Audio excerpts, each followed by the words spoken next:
evening everyone, Kalla here, welcome to my live stream, glad you could make it today. So, today it's more variable Barricade. Last time we finished getting to know Naruto and his level 1 Barricade board, and that means we've completed all of the level 1 Barricade boards and can now finally move on to finishing the common route, which has been long because of the boards. Hello Nick, hello Hunter, hello Drag. How are you all doing? And I think we're going to start with this one. After I don't know. The guy takes an unexpected day off. I run into him in town, looking like another person.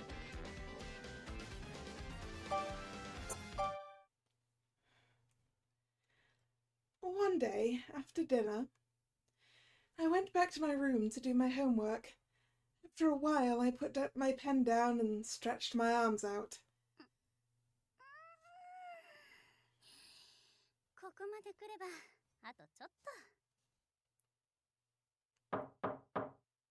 Hibari-sama, 失礼いたします。お茶をお持ちしましたよ。少し休憩なさってはいかがですか？ありがとう。少し疲れてたからちょうどよかったわ。The guy smiled and gently placed the tea on my desk. いい香りね。アップルティー？ええ。他にもオレンジピールやブラックベリーなどもブレンドしてあります。疲労回復に効果があるそうなので。That sounds tasty. A nice fruit tea. Mainly apple, but also orange peel and blackberry.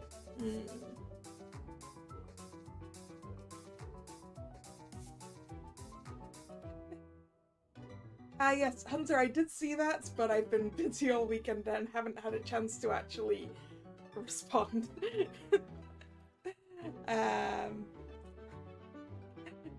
I promise I will get around to that.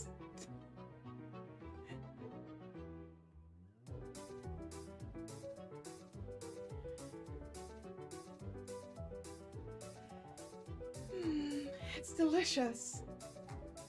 I felt refreshed and smiled. Kasuga nodded with satisfaction before speaking. ところでひばり様、明日のご予定なのですが。何かあった？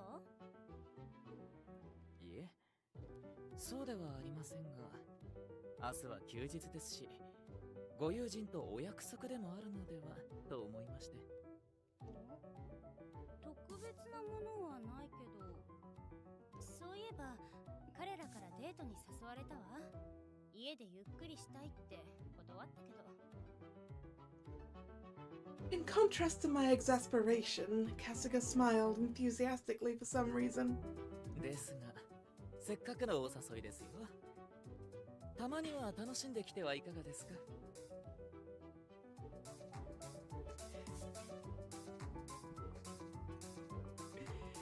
？Yeah, Twitter's weird when it comes to actually giving notifications.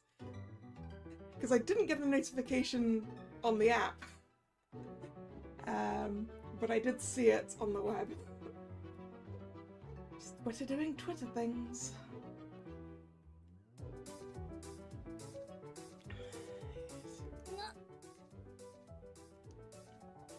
What? Why is he siding with them? I glared at Kasuga with indignation. He choked on his words for a moment and looked at me awkwardly. 申し訳ありません。実は事情がありまして。事情？突然で申し訳ないのですが、明日半日ほど休暇をいただきたいのです。休暇？春日が？ So we're definitely following him to find out what he's doing, right? I just blinked over and over while Kasuga continued speaking apologetically. 簡単な仕様なのですが、どうしても都合が合わないもので。仕様ってどんな？それはいろいろと。大げさなものではありませんので、すぐに済むと思うのですが。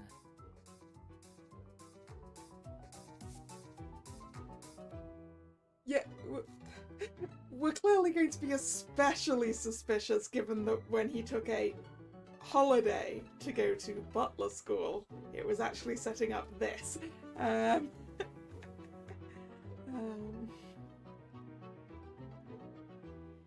didn't want to pry any further, so I shut my mouth and kept quiet. そういうことですので、明日は花婿候補の皆様にあなたのことをお願いしていくつもりです。So we're all going to tail Kasuga, right? ですが、もし何かあれば遠慮なくご連絡を。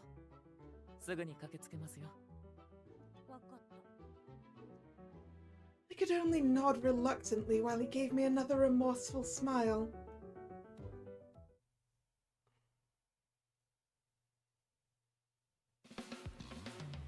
The following day, Kasuga apparently went out while I was having lunch. I think he is sneaking out like that. And what's this urgent personal matter? 私にも言えないことって？まあひばりさん、春日くんも夜には帰ってくるみたいだし、ほらずっと待ってるのもあれだろ。せっかくだしドライブでもどうかな。いい気晴らしになると思うけど。どこに行ってもイライラしそう。そうかい。それじゃあスポーツはどうですか？汗かいたらスカッとしますよ。そんな気分じゃないの。そうですか。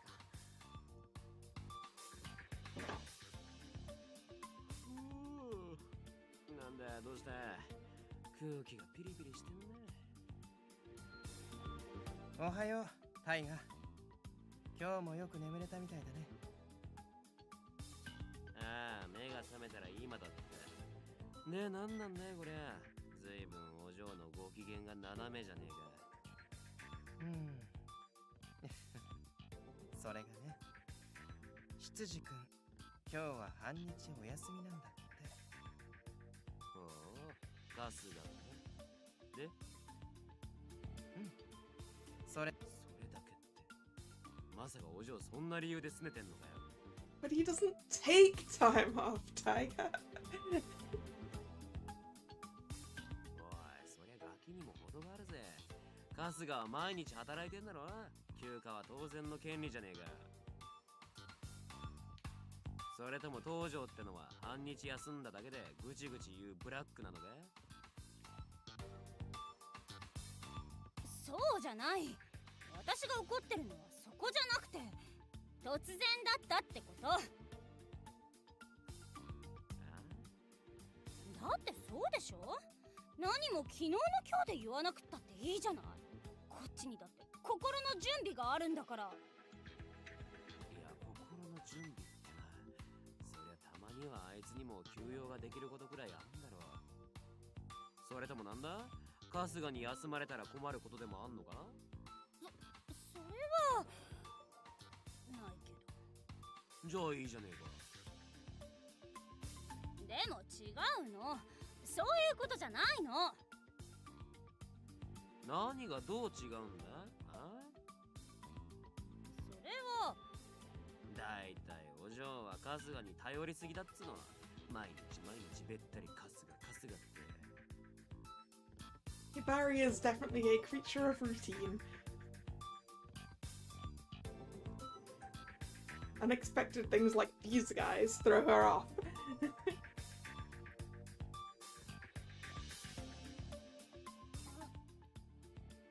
たまには息抜きさせてやらねえと、マジで嫌気さされて帰ってこなく。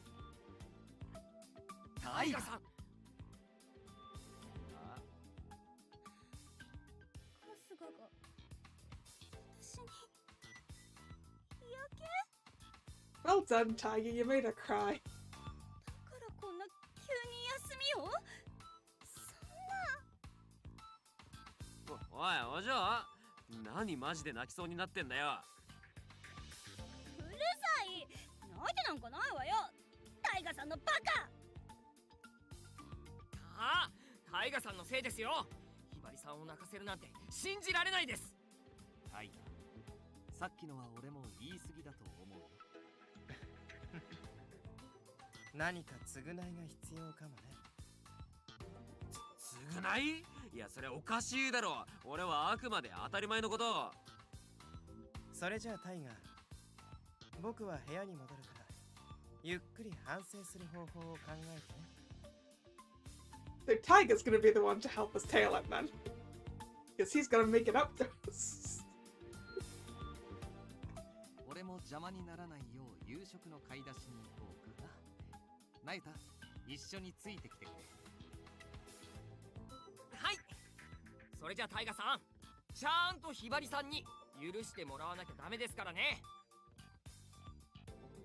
それじゃあ行ってきます。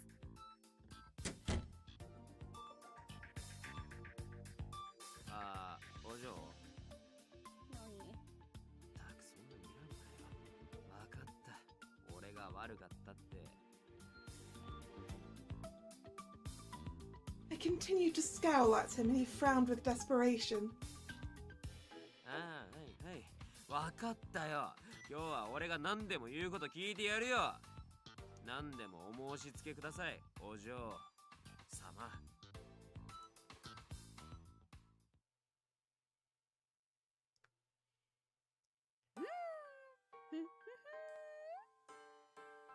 すっきりした。さてと、次は何を買おうかしら。No, we're not deliberately tailing him. We've gone shopping and Tiger's carrying the bags. おいちょっと待て。次ってまだ何か買う気かよ。あら、こんなのはまだまだ序の口よ。夜までにはまだ時間があるんだし。マジかよ。勘弁してくれ。Tiger hung his head hopelessly, tons of shopping bags gripped in both hands. 何よ、これくらいでへばるなんてだらしない。これくらいってどんだけ引っ張り回されたと思ってんだ。少しはこっちのことも考えろ。仕方ないわね。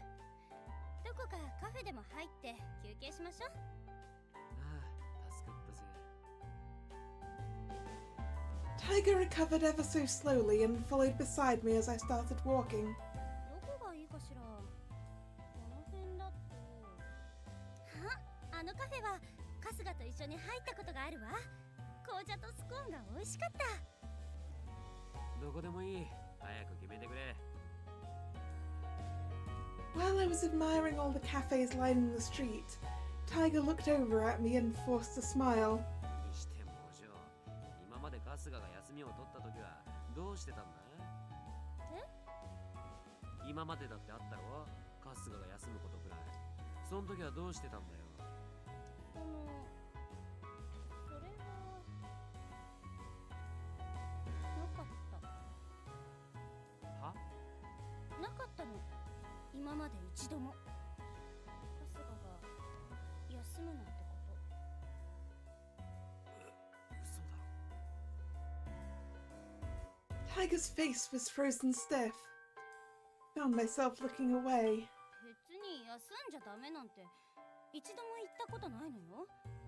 私が休むように言ったこともあったし。じゃあなんで？春日が譲らなかったんだもん。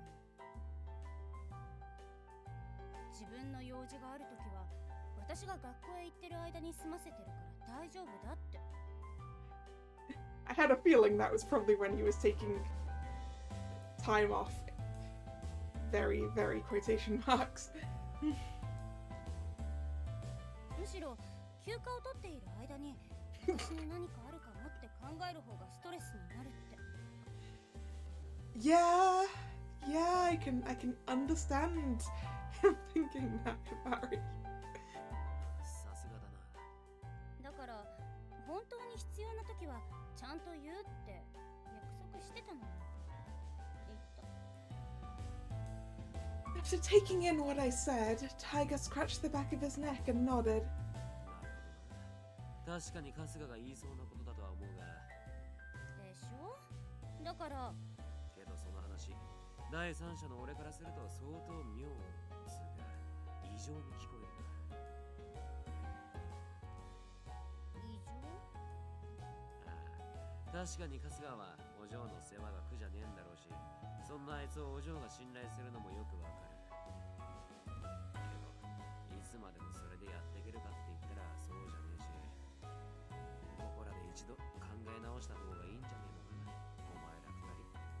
どういうこと？ああ、まあいろいろあんだろ。例えばほら、あいつだって年頃なんだし、好きな女の一人や二人。春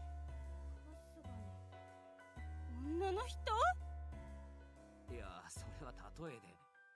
もしかして今日もその女の人に会いに休暇を？ Mayata will become a Kasuga eventually. Well, why can't we have both, Drag? Why can't we have both?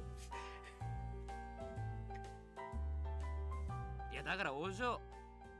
嘘、知らなかった。ちょっと落ち着け。今のは例え話だっつってんだろ。でもたく。 I still felt shaken up as Tiger tugged at my wrist. いいから休憩すんだろ。じゃあでも飲んで頭落ち着かせろよ。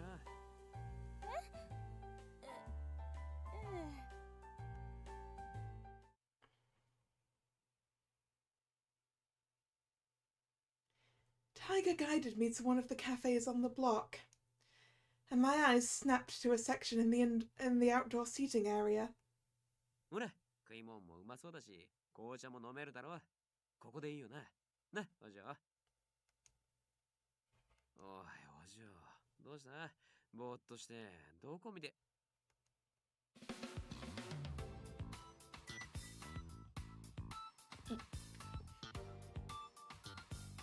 お、あれ、春日じゃねえか。Kasuga in a casual outfit. Of course I want to reverse harem drag.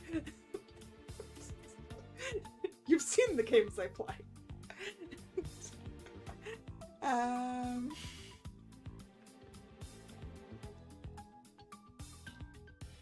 just stared at Kasuga, unable to say anything. I'd never seen him in casual clothes before.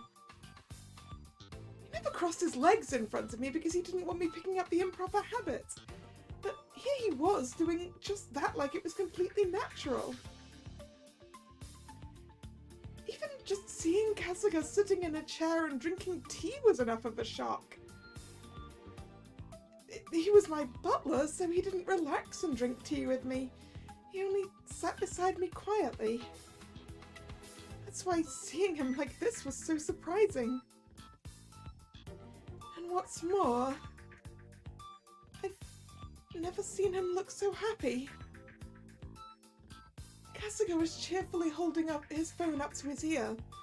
His expression was softer, more joyful, and more blissful than I've ever known him to be. What else could I say? Everything about him was a total shock. Yeah, sure. Even Kasuga would do stuff like this. ねえ、あの人見て。モデルみたい。一人かな。声かける？ The girls' shrill voices startled me. ほう、春日も意外とやるじゃねえか。 I stomped on Tiger's foot out of reflex. How do we get Kasuga like this more without telling him we saw it? It suits her, right?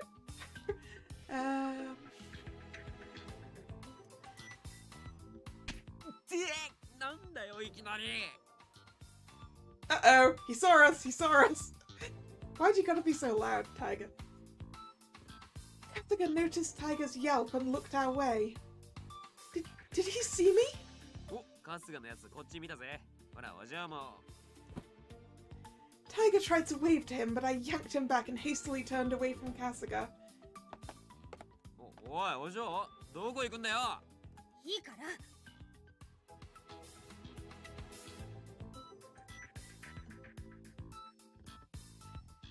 Tiger shot me a look of contempt as I had suddenly stamped on his foot and forcefully pulled him along. 逃げる必要なんかなかっただろう。なんで声かけなかったんだよ。だって春日は休暇中なのよ。それなのに私が話しかけたらせっかくの休みを楽しめないじゃない。I mumbled and sighed a bit, and Tiger gave me an awkward smile. おいおい、相手はあの春日だぜ。お嬢を邪魔者扱いするわけねえだろ。Despite that, the image of Kasuga just now flashed through my mind. He looked so happy. 春日はずっと我慢してたのかしら。あ？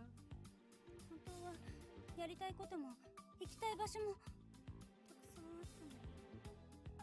なのに私がそばにいてって頼んだから、休みなんかいらないって言ったのかもしれない。私は春日の優しさにつけ込んで甘えてただけ。I bit my lip, feeling completely disheartened and miserable. Is there a route for Kasuga? I don't know. I also don't actually know if there's a. Actually, no.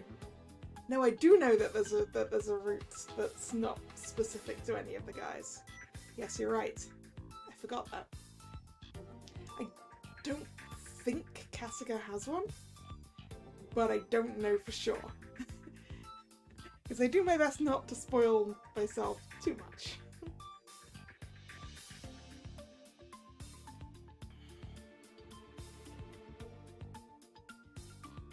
I could tell Tiger was looking at me and I heard him sigh quietly. 俺は春日じゃねえからあいつの気持ちはわからねえけど、ま、主人と執事にしては距離が近すぎるのは事実だと思うぜ。前にもそんな話したけど。なあ、ちょっと考えてみろよ。もしお嬢が結婚したとして、今の状況だと旦那は相当やりにくいぜ。なんせ花嫁が一番に頼るのもそばに置くのも執事の春日。自分は何なんだって話だ。それはあなたも。え？ Tiger looked away for a moment and then nodded clumsily as if to say, sorta.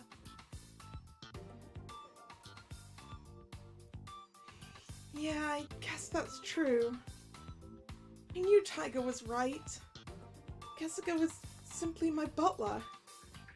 That was always going to be true, no matter how close we were.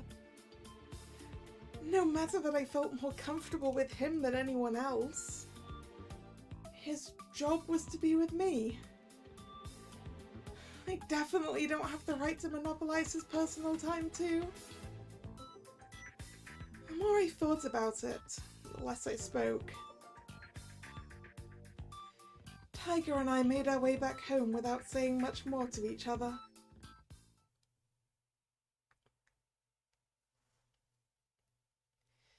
After getting back, I didn't feel like eating, so I declined dinner and stayed in my room by myself. 突然で申し訳ないのですが、明日半日ほど休暇をいただきたいのです。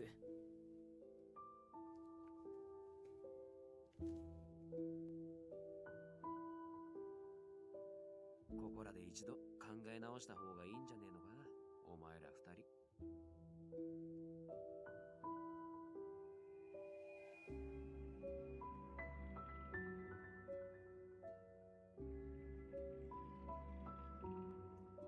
The more I thought back on it, the more I realized I've been taking him for granted. That really stung. Why hadn't I thought more about Kasuga's feelings? For that matter, had I even tried to think about his feelings even once? Even though we're so close. I buried my face in my lap. Then... ひばり様、失礼いたします。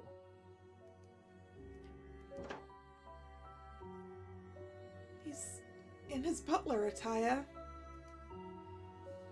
I imagined how he must have felt when he came home and had to change out of his casual clothes. I felt even worse. 本日は使用でおそばを離れてしまい、申し訳ありませんでした。別に謝る必要なんてないでしょ。働いてたら休むのは当然だもの。それで用事は無事済んだの？ええ、おかげさまで計画通りに。それより今日の午後カフェでお会いしたでしょ。なぜ声をかけてくださらなかったのですか？ He noticed. それはだってせっかくの休日を邪魔するわけにはいかないでしょ。 I had trouble getting the words out, and Kasuga looked at me with a gentle yet concerned smile. 私があなたを邪魔だと思うわけがないでしょ。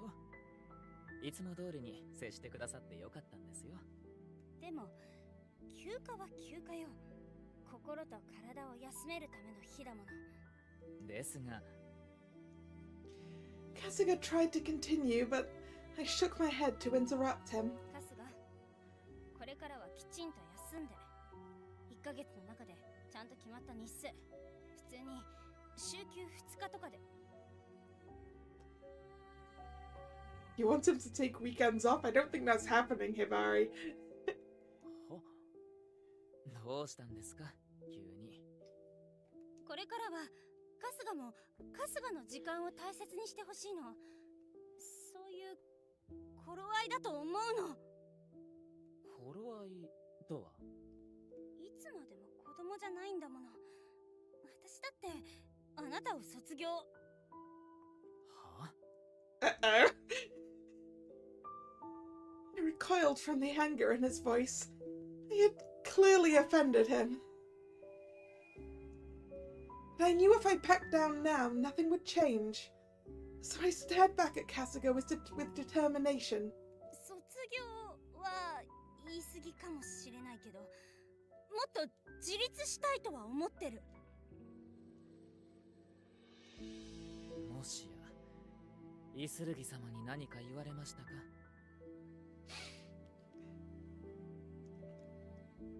Yeah, wrong person. I shook my head. では他の花婿候補の方ですか？眉住様にでも？いいえ。では加納様あたりでしょうか？違うの。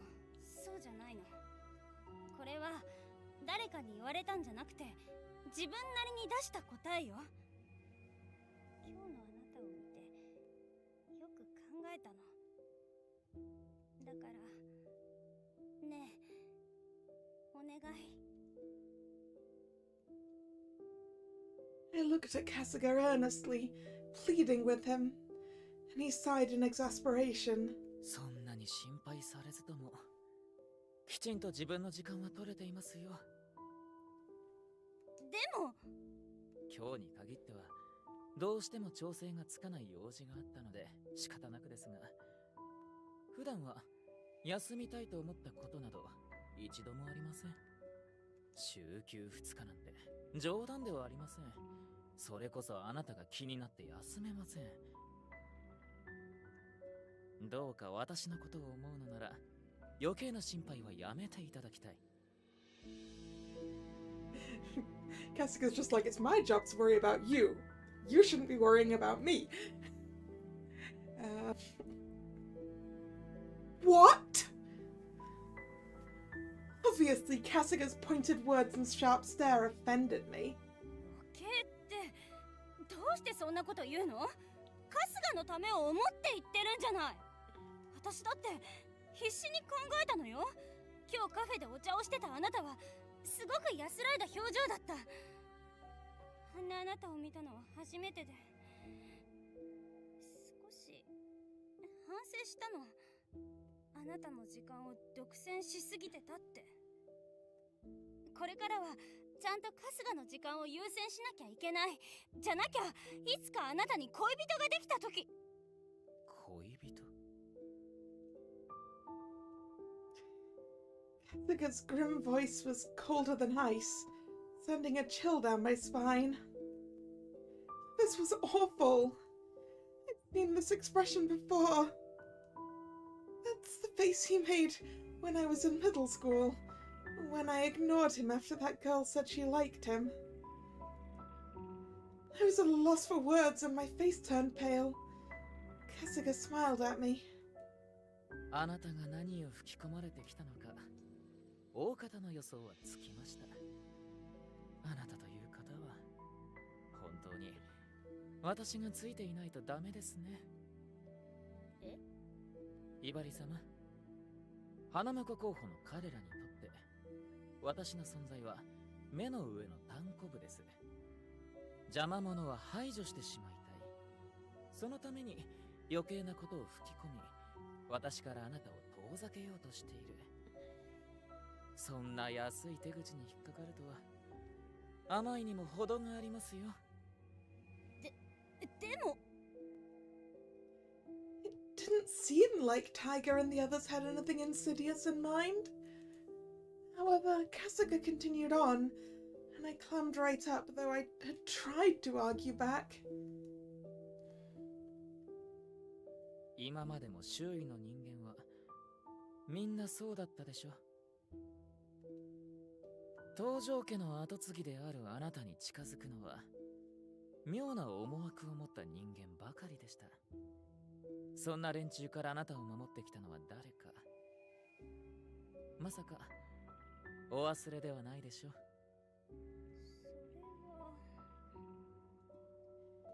I lowered my head, and Kasuga's smile broadened as he spoke in a gentle voice. 覚えていらっしゃいますか？幼い頃、私が申し上げた言葉を。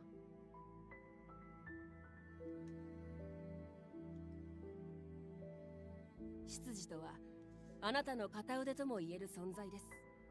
そして有能な片腕であるほど、主の長所、短所、好き嫌いなど全てを把握しているもの。また全て知り尽くしているからこそ、主の真の望みを察し、可及的速やかに叶えるよう動くこともできる。わかりますか？執事というのはいわば唯一無二の絶対的な味方なのです。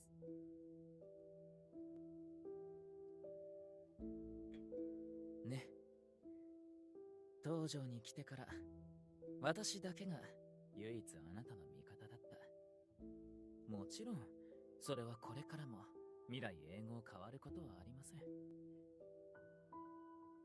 本当に私が不要になりましたか？不要だなんて。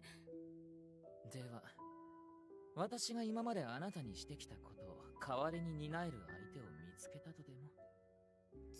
違う、そうじゃないわ。春日の代わりになる人なんているわけないじゃない。春日がいらなくなる日なんて絶対来ない。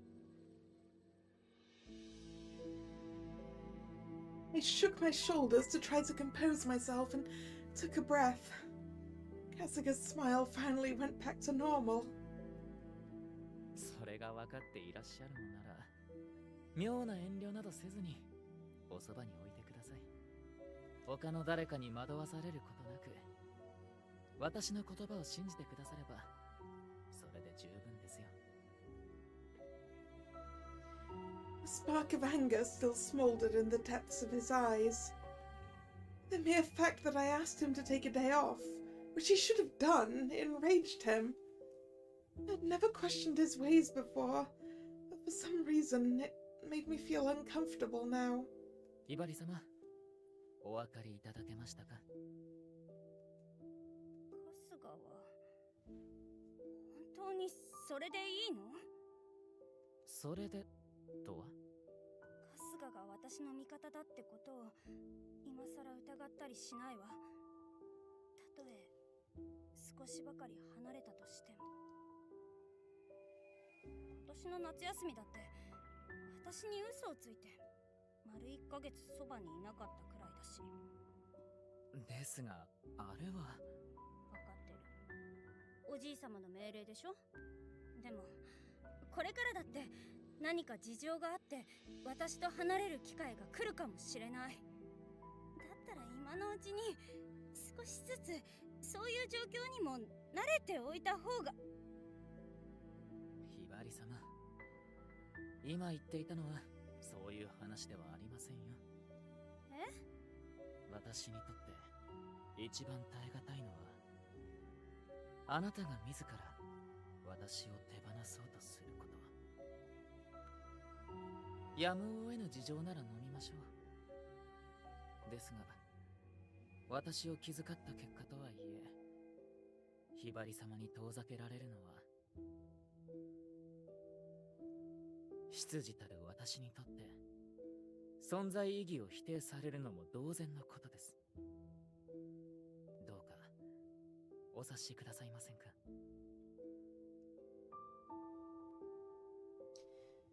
Now that he had said all that, there was nothing left for me to say.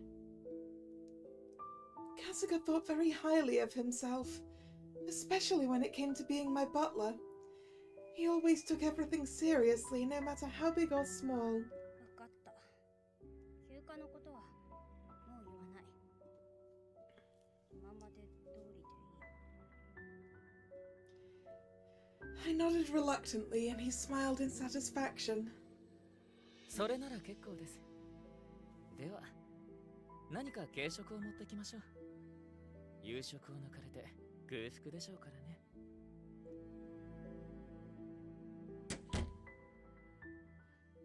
Having said that, he left my room. Kasuga outmaneuvered me in the end. However, it was obvious that I would become a burden to him again if I took what he said for granted. I have to do everything I can to be as independent as possible. Just as long as I don't make Kasuga mad. We forced him to wear his casual clothes to work one day. I suspect he will get mad if we asked him to do that.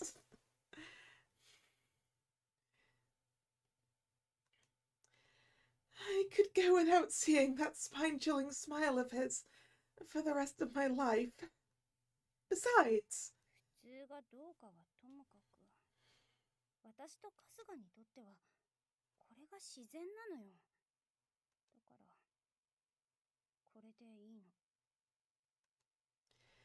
my mumbled words rang a little hollow. Kasuga was my first ally when I was all alone. However, what am I to Kasuga? I had no answer. The question just spun around in my mind. お待たせしました。三森様が軽食を用意しておられたので、いただいてまいりましたよ。さあ、召し上がってください。お茶も入れ直しますから。Kasuga smiled, neatly concealing the anger he displayed only moments ago. ありがとう、春日。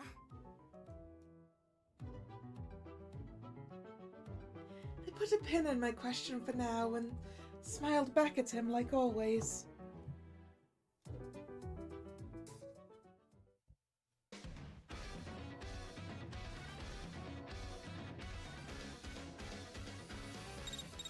Rabby たまに time. 妙な視線を感じるんだよね。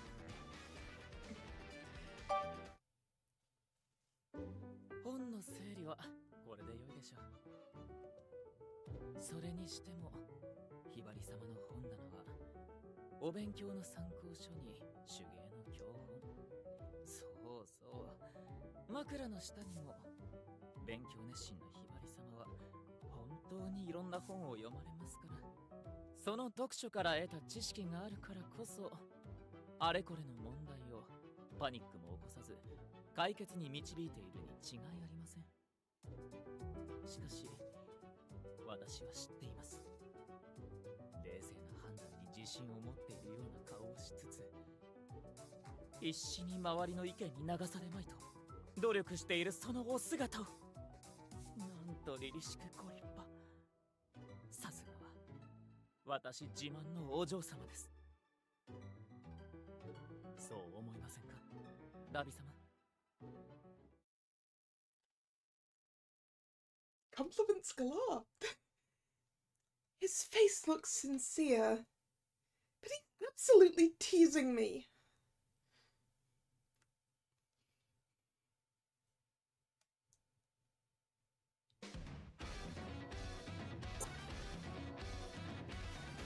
Yep, there's nowhere else we can put the Ravi.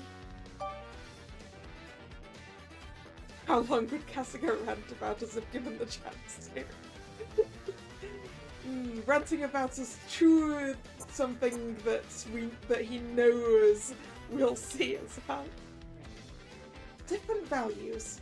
I bumped into Arimura while out on the town. Why does she always seem to have a new boyfriend? Because that's how she is.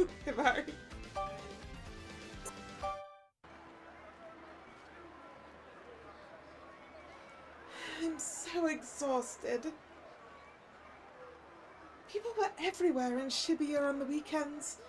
Just being there was depressing. Today, an artist associated with St. Agnes had a solo exhibition in Shibuya, so I was sent as a student representative. The reason they chose me was because my grades were good and, more importantly, I came from a good family. Art is just so confusing. Anyhow, time to have Kasuga come pick me up. As I thought this, I casually looked up and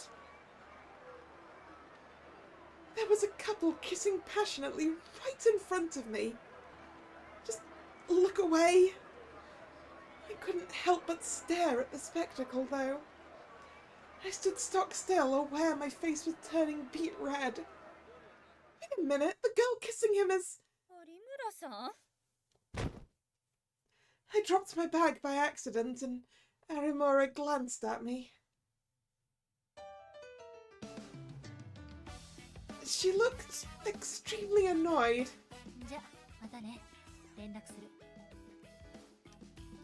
Arimura said goodbye to the guy as soon as they let go of each other, waving to him with a smile. As the guy disappeared into the crowd, she turned my way and walked up to me.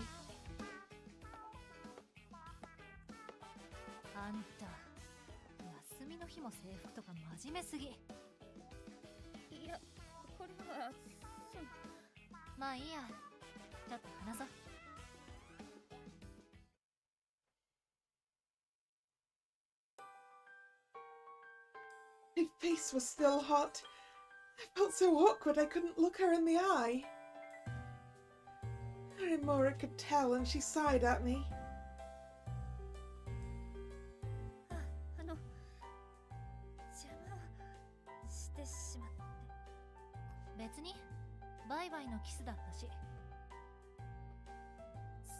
Seemed a bit more than that.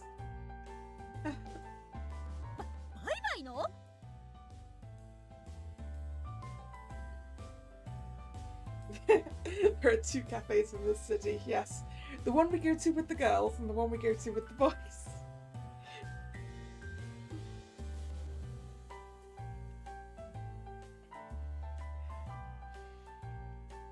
I mean, this one's in Shibuya and the other one is closer to where we live. Wherever that is. My face grew even hotter at her remark.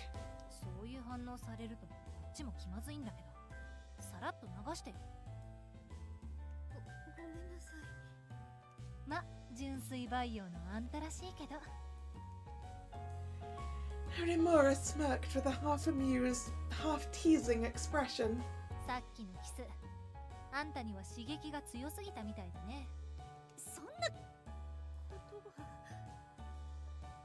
さかファーストキスもまだだとか言わないよね。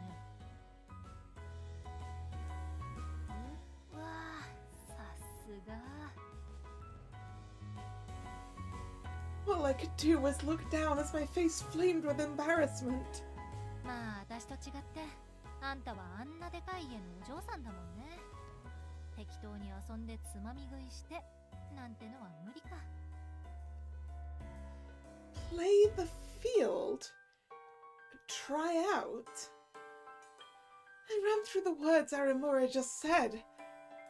This must be what they called culture shock. どうして遊びなの？どういう意味？一人の人を好きになってそれから恋人になるんじゃダメなの？付き合ってみないと自分と合うかどうかわかんないとこってあるじゃん。深いとこまで付き合ってみて初めてわかることがあるっていうか。Arimura spoke like this was all part of the course, and we couldn't help but look doubtful. Whether she noticed it or not, she continued to talk. だからさ、今はいろんな相手と知り合いたい。そんで楽しみたい。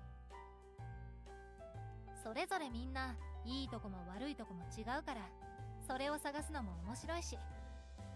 ちょっと付き合ってみて合わなかったら次に行く。ちょっとってどれくらい？まあ相手にもよるけど1週間とか。ああでも最短は数時間だったかな。Okay, but Arimura, I need to know what the guy you only dated for a few hours was like. I want to know what he did, because it must have been bad.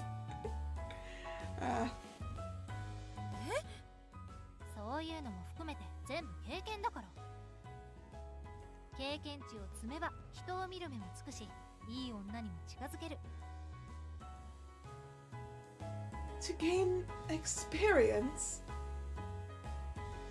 I wonder if that included all the kissing from earlier. My cheeks heated again as I remembered Arimura kissing that guy. I tried to shake it off by asking her a question. それでもしいい人が見つかったら結婚を考えるの？は？そんなわけないじゃん。前にも話したけど、私大学はアメリカ行くつもりだし、遠距離恋愛なんてする気ない。だから後腐れない範囲で遊んでるだけ。She and I were living on two entirely different planets. Surprise overtook me instantly and Arimura sighed. 無理に理解しなくていい。別に気にならないし。恋愛だけじゃない。あんたと私の価値観が違うことくらいよく知ってる。Hearing her spell it out makes me feel kind of weird, but... Arimura stared at me and smiled with amusement. I didn't say a word. でもさ、逆に考えてみ。なんで遊んじゃいけないわけ？だってそれは。I always thought that's just the way things were, so a specific reason didn't immediately spring to mind. 遊んじゃダメなんて法律なくない？ Arimura rested her chin on her fist as she watched me. I slowly began to speak, thinking through this carefully. 東条家の娘が遊んでるなんて世間に知られたら。バレない方法なんてのはいくらでもあるでしょ。あんたが知らないだけでアニエスの生徒だって遊んでるやつは遊んでる。でも不死だらでしょ。いつの時代の人だよ。知り合うきっかけもないし。じゃあ私が紹介してあげる。I was screwed. She was going to shoot down anything I had to say. I fell completely silent and Arimura gave me an awkward smile. でもまあ、もしさ、今言った問題が全部解消されても、ああんたには無理な気がする。どういうこと？だから今日から何の心配もなく好きに遊べますよって言われても、あんたの中の抵抗感は消えないってこと。Yeah, I don't think Hibari would be able to do that. それはそうか。別にそれが悪いとは思わないよ。恋愛のスタンスは人それぞれだし。私みたいにいろんなのと付き合いたいってのもいれば、一人とじっくり付き合う人間も多いわけだしさ。でもあんたの場合はそれ以前の問題な気がする。どういう意味？ I sensed a shift in Arimura's tone, like it was more serious than before. 恋をするには相手が必要でしょ。ええ。そしてあんたは深く相手を知らないと恋愛できないタイプ。でもあんた見てるとさ。Oh, she's about to call us so much out. 人と深く関わるの怖がってるように見え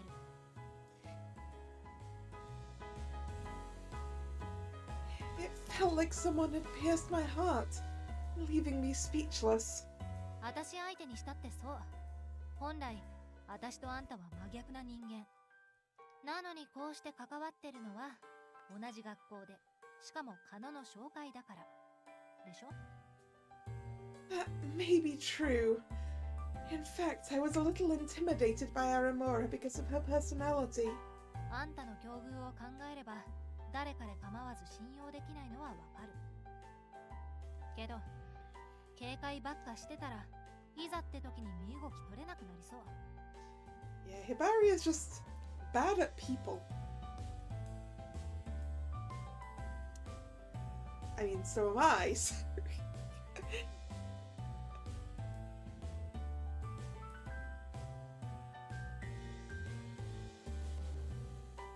特に花婿候補たちにバリア張りすぎ。もっと気軽に付き合えないもん。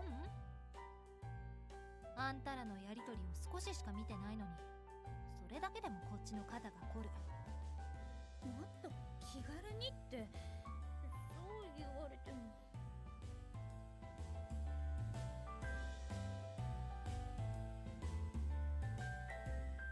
I trailed off, mumbling and making excuses like a child. Arimura would certainly be able to be more casual around them, but not me. 気軽に付き合うコツって何？そんなのあったらもう言ってるよ。 Oh, that makes sense. まあ強いて言えば、ピンときたら迷わず行け的な。は？ま、頑張れってこと。そんな。Arimura smiled, seeing me at my wit's end yet again. 大人になったら嫌でもしがらみとか責任とか出てくるじゃん。あんたは今もそうかもしんないけど、でもきっとそれ以上にさ。だったら今できるうちにやれることやっとかなきゃもったいない。時間は有限なんだし、今しかできないことって山ほどあるでしょ。命短し恋せよ乙女って言うしさ。 I knew Arimura was amazing. I envied her, but I still couldn't come right out and agree with her. 有村さんみたいな人から見たら、家に縛られてる私はバカみたいに思えるでしょ。 The negative words just tumbled out, surprising even myself. However, Arimura replied like it was no big deal. いや、面倒くさそうとは思うけど、バカらしいとは思わないよ。いろいろ大変そうだな、私とは住む世界が違うんだなってくらい。 I felt a little let down by her indifference. あんままり変なアドバイスしてお嬢様を悪の道に誘い込むわけにもいかないし、今日はこの辺にしとくわ。あんたも私の言うこと鵜呑みにしすぎないでよ。わかった。まあとにかく肩の力抜きなよ。そんな肩肘張っても疲れるだけだし。Be natural, be yourself. I was a little envious of how easily she could do that. What's more, Erimora's way of thinking never even crossed my mind, and it was very interesting to hear about. Huh. It sure is fun to talk to people who have such different values. Perhaps the reason she went out with so many different guys was because she knew this. I was looking at Aramora with some sort of respect when the sound of a whiz message came from her phone. She checked the text and looked unabashedly disgusted. どうしたの？何かあったの？今遊んでる男の一人。あ、さっきキスしてたのとは違うやつね。そいつから誘われちゃってさ。ああ、どうしよっかな。こいつ最近飽きてきちゃったんだよね。いいや、パスしよう。今日は新しい人探す。So, how many boyfriends do you have at one time, Aramora? Just interested, not judging.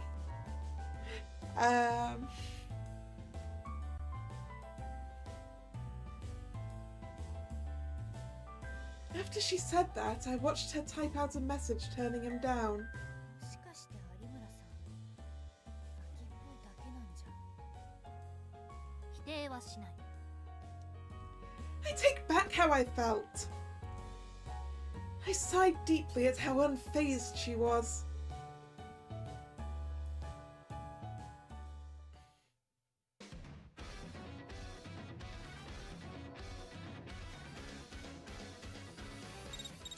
Rabby. Drag, I think it's less that everyone's phone has the same ringtone and more that the Wiz app has a certain notification tone.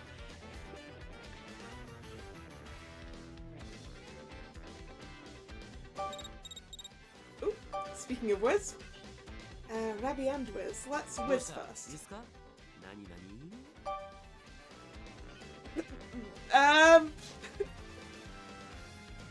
Hey, do you ever want a kiss? What? Excuse me, I think you may be talking to the wrong person. I'm talking to you, Tojo. Aren't you curious about kissing? What? You asked me that? Because you said you haven't yet.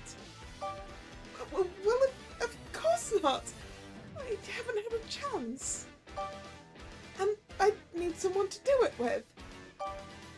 Huh? You've got 4 of them. They're different. They're just suitors. They'd probably love it if you did. Why not give it a try? Don't for the impossible. You know, Tojo, you should probably change your thinking about all this. Love isn't a one-and-done thing. It's a process. Trial and error. You make it sound easy. I know someone you can practice on. What? A mixer party is coming up and we're short one girl. Everyone there is pretty experienced. You should drop in if you want. Me? At a mixer party? Gonna come? No! Figured. I mean, I couldn't. Kissing someone I don't know, impossible. I mean, once you kiss them, you can say you know them. That's not the issue. I was just joking. Besides, I wouldn't actually invite the Tojo heir to a mix-up. Your butler would flay me alive. Kasuga? I don't actually skin you, but he would be mad. I'd rather not die, so we'll save the party invites for later. You don't have to. I don't think I could ever go to one. Yeah, the idea of trying out kissing on the suitors. Yeah, you're just completely right, Drag. There would be a fight for who was first. For sure. Oh, it looks like we're going to listen to Kasuga talk to us via Ravi again.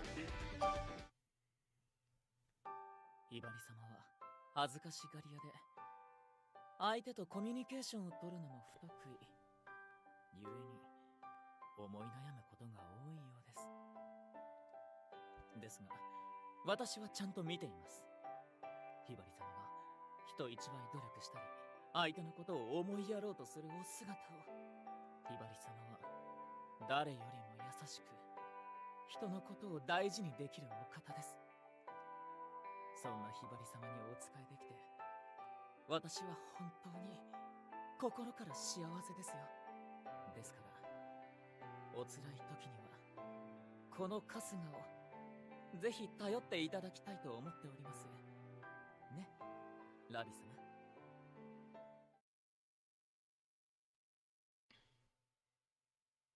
He got real serious all of a sudden.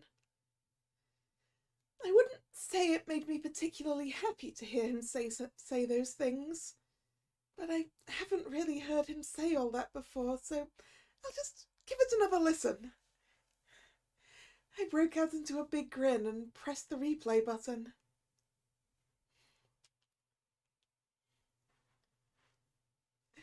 Yeah, that replay button's gonna be hit every so often, I think. Ooh, complete! Rabi complete. Or at the very least for this board. Time to choose. My grandfather, Takamune, suddenly summons me, and it seems urgent. Does Rabi record the BGM as well? Who knows? Not a clue.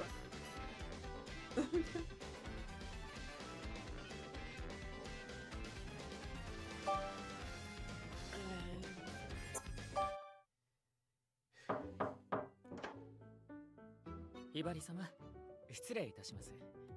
はいはい、もう寝る時間よね。わかってるから。そうではなくて、いえ、それもあるのですが。No, this was strange. Kasuga wasn't usually so hesitant. I looked at him curiously. He straightened, visibly pulling himself together. 明日のご予定なのですが、学校が終わり次第、鎌倉へ向かいます。大旦那様からお話があるとのことです。I don't want to go. 必ず来るようにと。It was like he'd read my mind. I sighed. I couldn't ignore him, I knew that. When that meddling old coot summoned me, I only had one choice. Go. よろしいですね。わかったわよ。Kasuga reiterated the news. I reluctantly agreed.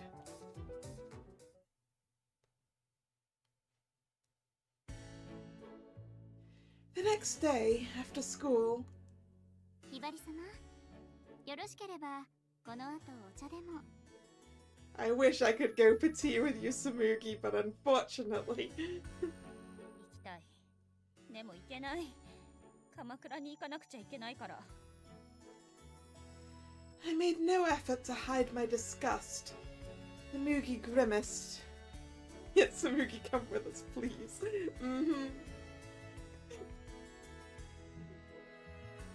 We could probably get through this with an emotional support, Samugi. 鎌倉ということはおじい様に会いに。話があるとかなんとか、いつもいきなりなんだから。お話ですの？どうせまたくだらない。花婿候補が増えるお話とか。Please no more. ちょっとやめてよ。Just the thought sent chills down my spine. Tsumugi looked me in the eye and saw the fear there. With the utmost seriousness, she said, 世の中には追加戦士という言葉がありますのよ。Additional party members? I had no idea what Tsumugi meant by that, but I already knew I didn't like the metaphor.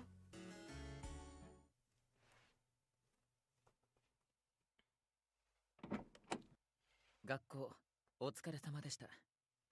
さあ、お早く車へ。ええ。The girl was waiting for me as I stepped through the school gates. He ushered me into the car and we left. What in the world does that vulture want to talk about? The closer we got to Kamakura, the faster my heartbeat sped up.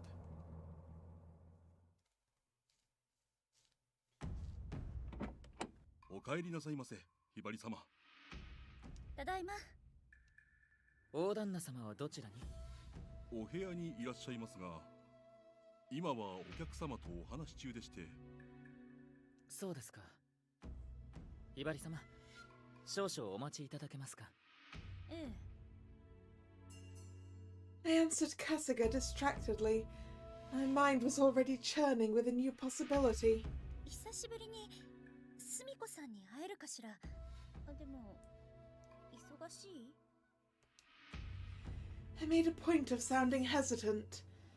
Kasuga smiled, but it was awkward. では、私が確認してきますよ。離れでお待ちになりますか？そうね。いえ、中庭で待ってる。かしこまりました。では。Both bowed politely and left. I turned my steps towards the garden.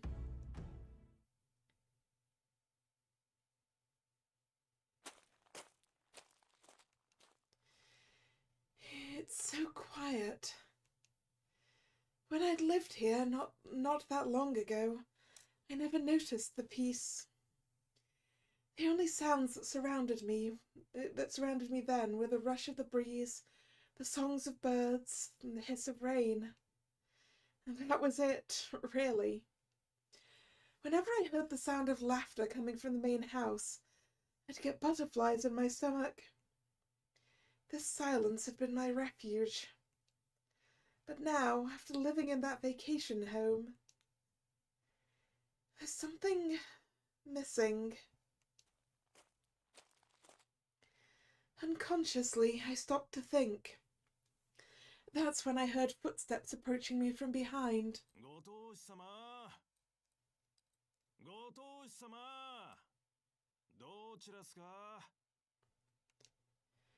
Was someone looking for grandfather?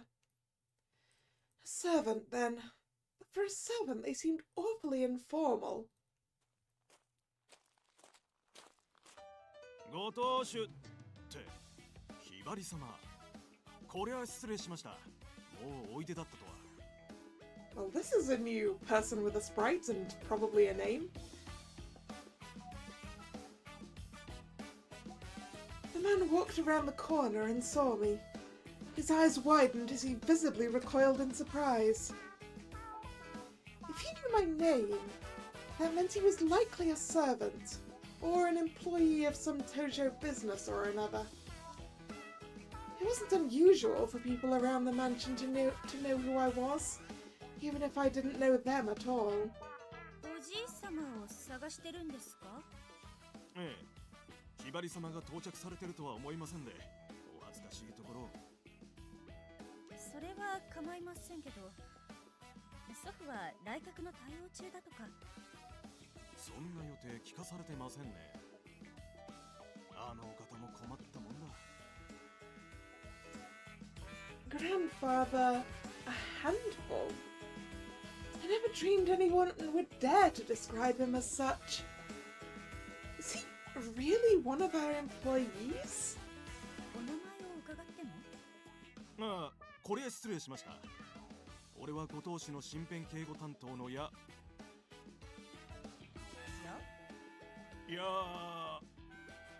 やんごとないっすね、ひばり様は。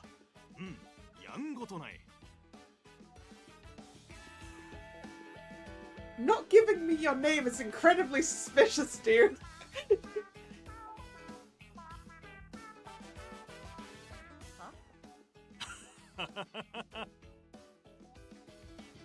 Okay, now he's really suspicious.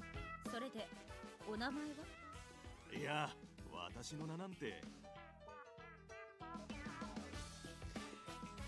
Dude, you have a sprite with a face. You are someone of consequence. いえいえ、ぜひとも。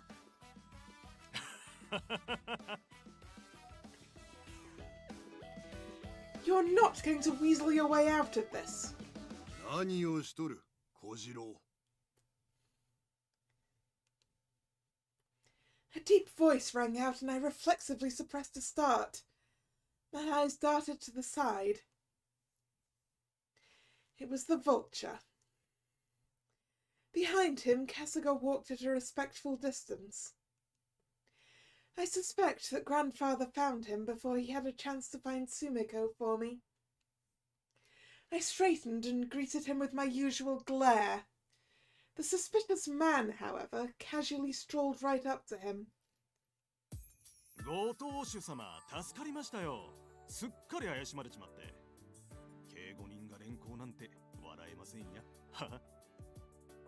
まったくそういうとこじゃろうって。もうちょいビシッとせんか。いや、非番の時くらい気抜かせてくださいよ。お前はいつだって抜けすぎじゃ。 Odd. Grandfather and the man were talking to each other in a totally casual tone. That villain loved nothing more than to make people dance to his tune, and here he was chatting candidly. He must trust this man considerably. Still, it was hard to believe this laid-back man was a professional security guard. Grandfather saw the suspicion in my gaze and gave a little sigh. こやつがわしの警護担当なのは事実じゃ。ま、信じられんのもわかるがの。すぐにお名前を教えていただければ、私も勘ぐったりはしませんでしたのに。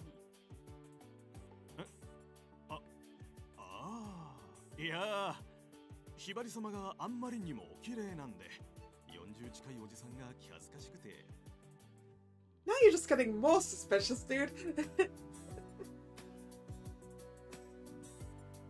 He can't keep his eyes still. 私はご当主にご注文の5番が届いたってのをお伝えに来ただけですんで、これで失礼いたします。ええ。 The man quickly walked away towards the back gardens, like he was trying to slip away from my suspicions. Something about him bugs me. So, Drag, are you aware of the game called Go? Which is, it's kind of, what's a good way to describe it? It involves black and white pieces that you place on the board, and you can, yeah, Japanese checkers. Yeah, that's probably a relatively accurate way of describing it. Thanks, Nick. Yeah, it's got black and white pieces, and you take the other person's pieces by playing on either side of them. So, yeah, it's kind of like checkers. Yes, Hikaru no Go is a very good resource for learning how that game works. I have the manga. Well, not all of it, just the beginning of it, but...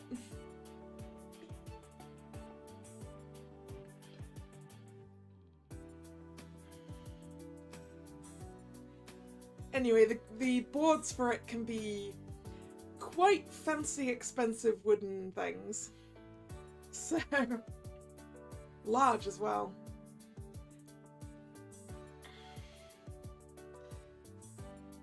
Anyway. 随分と仲がよろしいようでしたので。 I deliberately took a snide tone, but it bounced off of him. He fixed me with an amused smile. なるほどの。小娘もあの花婿候補たちに囲まれて少しは成長しとるわけか。It's less about having the most pieces on the board that are your color, Drag. It's more to do with having the most territory surrounded by your color.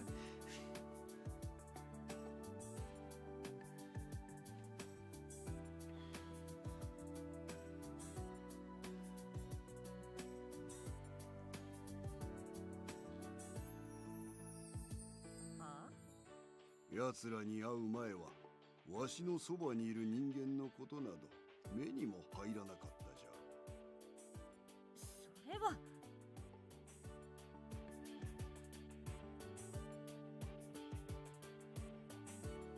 I bit my lip and no more words escaped. My silence wasn't lost on Grandfather. He gave an amused chuckle. 心当たりがありそうじゃの。別に彼らは関係ありません。Dried up, gnarled old villain. I gritted my teeth, but Kasuga stepped forward and cut off any reply I might have made. 大旦那様、そろそろ。わかった。 The cheerful look on Grandfather's face vanished and was replaced by deep furrows between his brows. 話がある。母屋へ来なさい。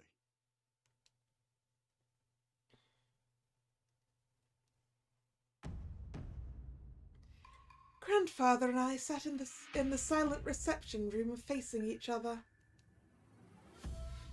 Kasuga stood discreetly in a corner. Normally he would set out tea for the both of us and then promptly step out. But today Grandfather explicitly told him to remain in the room. 花婿候補たちとの生活はどうだ？どうだと言われても相変わらず彼らはめちゃくちゃで。今すぐ一人を選べと言われたら誰を選ぶ？あ？ He's making fun of me again. I readied a scathing retort, but then stopped. He's serious. There was no playful glint in Grandfather's eye. He was asking for my honest opinion. お前は誰を選ぶ？ Grandfather asked again. I couldn't find my voice. I didn't have an answer for him, not yet. I thought I still had a long time before I had to make a final decision. A part of me had expected that when the time came, the answer would present itself to me. I'd no reason to believe it would work out, but I did. 期限があるなんて聞いてません。なあ、わしもそのつもりじゃった。だが、状況が変わった。What circumstances? Grandfather seemingly noticed my confusion. He sighed heavily and began to explain. 花婿候補を選んだのは、分家連中がお前に早く婚約者をと騒ぎ立てたのがきっかけじゃった。That made sense. Kasuga told me as much my first night at the vacation house. My relatives had started it, dragging out my father's elopement as an excuse to marry me off. I was angry, yes, but more than that, I was disappointed. だが、それはごまかしでな。ごまかし？分家の筆頭を務める当主が事業に失敗して大損害を出したらしい。それだけならば良いものを。問題はわしに報告せず隠蔽を図ったことじゃ。その時ある男に手助けされたらしい。そして見返りに要求されたのがひばり、お前との結婚じゃ。Ah, so we're finding me a fiance before that can happen. だが、当のお前は縁談をすべて拒否。要求に応えられないと焦った分家は早急に婿を決めろと騒ぎ立てた。Of all the self-centered, self-serving... They dragged out my parents' fiasco as an excuse. They'd said so many hurtful things.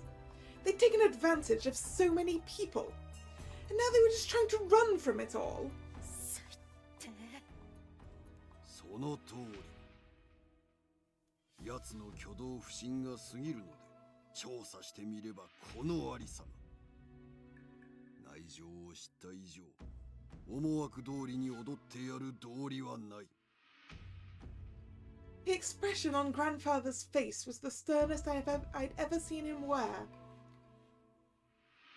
Confused, I glanced at Kasuga. He nodded in affirmation and explained things further. ごまかしに騙されているとはいえ、分家ご当主に賛同し、婚約をせく声が一定数上がっているのも事実です。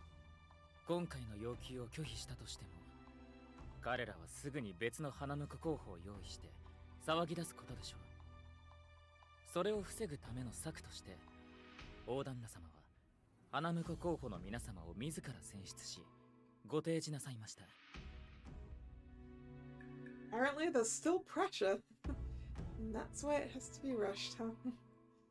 その策で、分家ご当主、方々の動きを抑制しているのが現状です。What an utter mess!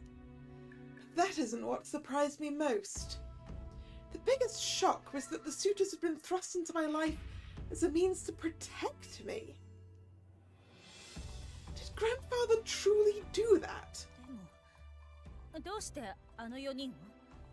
まさか、分家が押し付けてきた相手って、彼らよりもひどいとか？ Yeah, how bad is this other guy? I asked hesitantly. Grandfather shook his head. 頭脳明晰の高学歴で有能なエリート。大企業の後継ぎで20代と年齢も若い。おまけに顔も悪く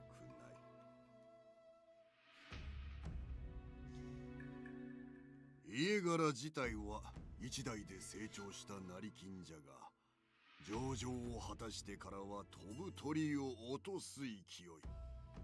この先海外進出も狙う超有料企業じゃ。He sounds like he'd be a perfect match for the heir of the Tojo family. The faces of my 4 suitors formed in my mind. An unbearably cheesy marriage fraudster, an insufferably smug gambling addict, a kept man who lived in his own world, a walking debt generator who's more dog than man. Why? But if something sounds too good to be true, it probably is. Which means the seemingly perfect person must have some kind of unspeakable secret. もしかして、極悪非道で性格最悪とか？それか、人に知られたらもだえ死ぬような趣味がある？いや、女遊びが激しい可能性も。Maybe this? Maybe that? Grandfather grimaced at all of my mumbling. まあ待て、そういうことはわしの方でも調べておる。奴はなかなか悪くないぞ。え？ああいう男は成功する。わし個人としては嫌いではない。じゃあどうして？ The last thing I wanted was to be married off as part of a cleanup effort for someone else's mess. But this was someone Grandfather personally endorsed. Our union would mean a bright future for the Tojo family. Why would Grandfather dismiss a seemingly perfect match in favor of 4 louts? But that wasn't the only thing that bothered me. I steeled myself and asked the question gnawing on me. 私が持っていなくて、彼らが持っているものがわかりません。それは分家の進める好条件の相手よりも優れたものなんですか？彼らの中から花婿を選んでも周囲が納得するほどの、もしそうでないなら、彼らは分家の目をごまかすための当て馬ですか？彼らとの生活はただの茶番なんですか？そんなの。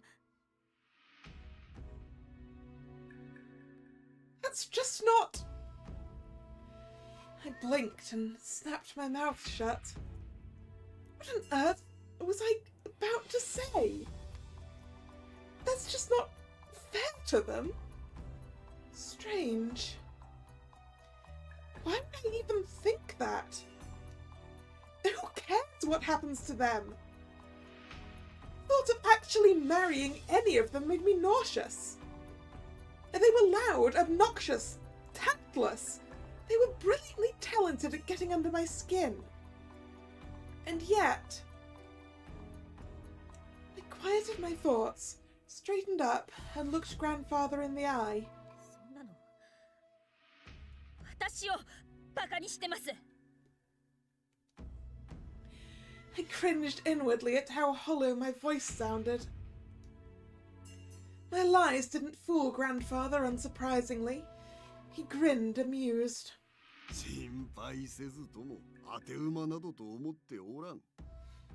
奴らは全員お前の結婚相手にふさわしい正当な花婿候補じゃ。でなければこんな小娘と血気盛んな男どもを同居させるわけなかろうが。いくら監視付きと言ってもな。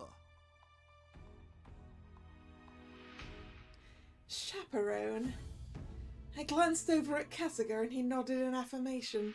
それに好条件だけに食いつかんのはお前の問題もあるからの。My failings?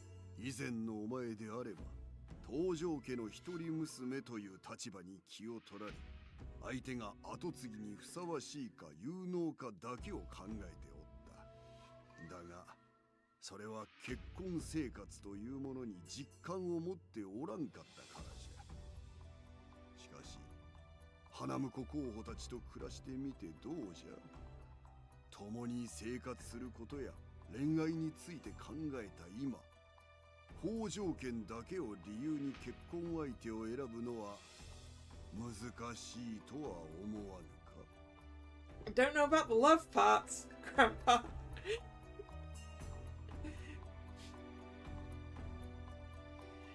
I had no answer for that. The vulture was right. I'd started giving much more thought to marriage since the suitors arrived. Initially, I'd rather have jumped off a cliff than marry any of them. But the more time we spent together, the more I realized they could be kind and decent too. What would it be like to choose one as a lover? Or to marry one of them? I could actually think on it now. But... まだ誰かを選ぶような段階じゃ。その段階になったのじゃ。 Grandfather cut me off, the stern expression on his face halting my words before they could form.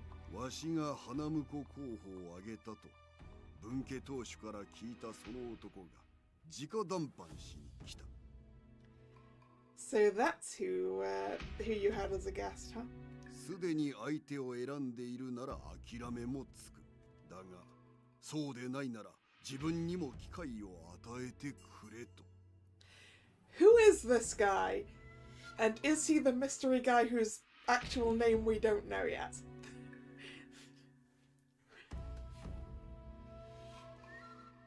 その機会を作ることで東条家が得られる利益までプレゼンしよったわ。クリスマスパーティーで婚約発表をして話題を集め収益を上げていくなど、どこまでも貪欲な男じゃわ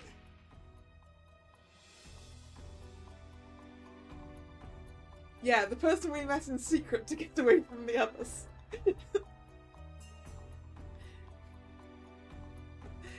Because if it is, that might be reasonable now.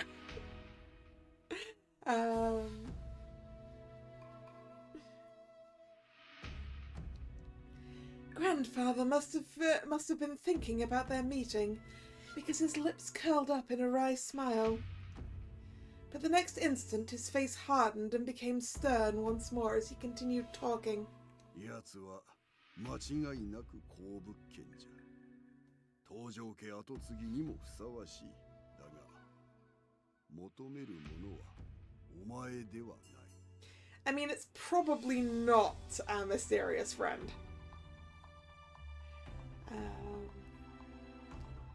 Because all signs are pointing to the fact that our mysterious friend might actually be Ichiro in disguise.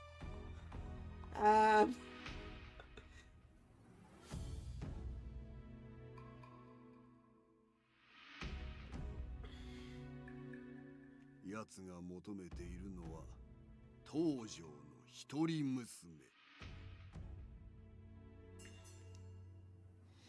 So he wanted the name, the status, the wealth. I'd long ago steeled myself for the likelihood that my eventual husband would marry me for my title. I'd resigned myself to that before I met my suitors. And yet I felt something weigh on my heart. It was as if, in the time I spent living with them, that cold, sterile fact got buried in a corner of my mind. This meeting served as a painful reminder. やつと結婚すれば、花婿候補との今のような生活はおそらく望めんだろう。何よりも仕事を優先する男じゃからな。お前がそれでもいいと自分の意志でやつを選ぶならわしも当面。しかし。Can I meet the guy? 好いた相手と一緒になりたい。そういう思いが少しでもあるのなら、今選択せねば手遅れになる。好条件の相手を断り、わしが勧める婿候補も選ばない。それでは、後を継ぐ気がないと言われても仕方がない。So it's that guy, one of the suitors, or just quit? Yeah, our mysterious guy doesn't prioritize work, does he? So yeah, it's pretty certain it's not him. わしも勧めた候補を断られたとなれば、かばってやることも難しくなる。お前が好いた相手を連れてくるならそれも良いとも思っておった。Utterly incapable. I couldn't deny it.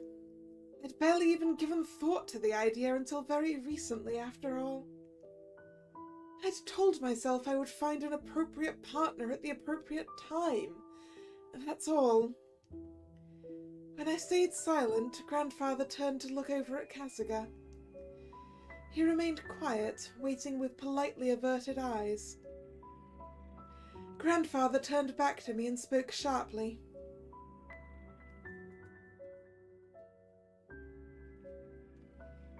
Why does the guy on screen remind you of the principal of the school in Scarlet and Violet? You think he looks like Director Glavel? Yeah, I guess the hairstyle's similar. 東条を継ぐ気がないのなら、父親のように駆け落ちでも家出でもして離れればいい。お前の意志なら止めはせん。だが違うのであれば、今決めなさい。I had to make a decision. I had to choose. I considered grandfather's words when I suddenly recalled something else that he had told me. It was when we'd met shortly after I'd been subjected to my suitor's initial torrent of marriage proposals. 選ぶ余地があるうちに動け。それができぬならば受け入れよ。わしが言いたいのはそういうことじゃ。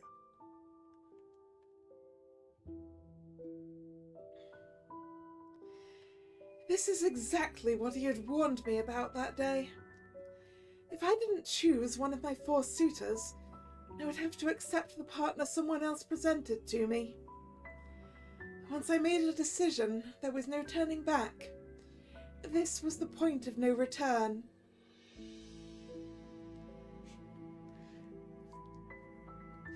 I mean, Drag, the Kasuga route could be let's run away, but probably not, right?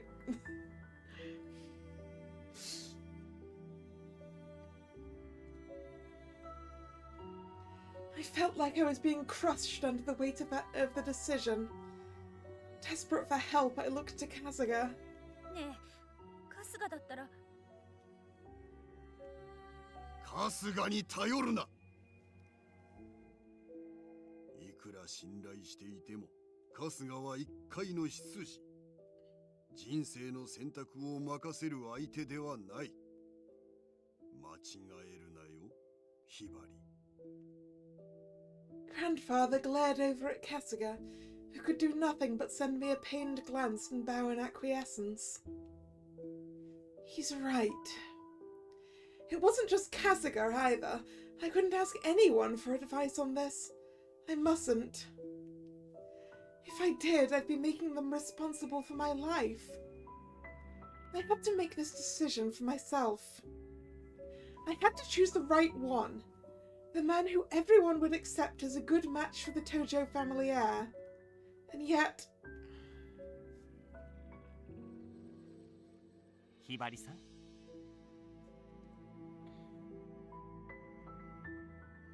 おしょ。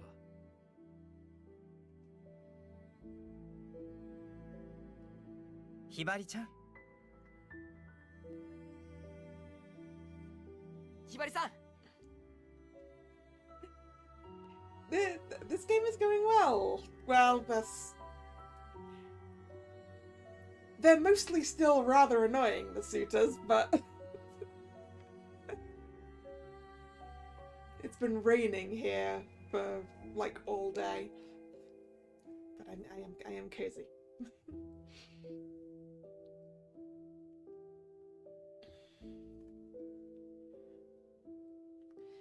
The faces of all 4 of them flitted through my mind. My hands clenched in my lap. I mean, we're gonna make a decision. Time to pick the puppy. I took a deep breath, trying to calm the pounding of my pulse in my ears. もし花婿候補から1人選んだとして、分家がそれを認めないということはないんですか？彼らの条件からして。The results of grandfather's orders on these people was not flattering in the least. In fact, the suitor they were proposing seemed stellar compared to their rash, bumbling selves. Grandfather must have centered my concern because he did not sound the least bit worried. 確かに奴らの条件は一般的に見れば悪い。だが、そんなことよりあの4人が持つ資質はお前にとって価値がある。分家がうるさく騒ぎ立てたとて、それぐらいわしが黙らせてやる。Qualities they have. Things they have that I don't. この後に及んでもそれが何かは教えていただけないのですか？言わぬことがあやつらとの約束じゃ。それに肩書きや家柄など余計なものを抜きにして一人の人間をじっくり見るのは大事じゃぞ。あやつらの資質については深い中になれば自然とわかる。その時どう思うかはお前次第だ。Up to me. What would I feel once I truly knew all there was to know about them? I couldn't even imagine. But a part of me was at least a tiny bit curious. 今ここで一人を選んだとして、私の結婚相手はそれで本当に決定ですか？ Yeah, is this a permanent decision, Grandpa? まあ、わしはそれでも構わんが。All of a sudden, Grandfather smirked. お前がまだあやつらを理解し始めた段階というのは、わしとて重々承知しておる。Good point. Will the other three get kicked out of the house? That's a very good point. 今回の目的は、お前に婿候補から一人を選ぶ意思があると示すこと。じゃから、誰かを選び、仮の婚約者として報告する。ただし、最善の結婚相手を選定するため、他の候補者たちも残し、厳正なる審査を重ねに重ねた上で最終決定を行う。There you go, Drag. That's the answer for you. We get to keep all of them. くらいに言っておけば、疑り深い奴らもなんも言えんじゃろ。は？つまり、見合いから逃げるための口実と時間稼ぎじゃ。今選んだやつを後々嫌いになっても、それはそれじゃな。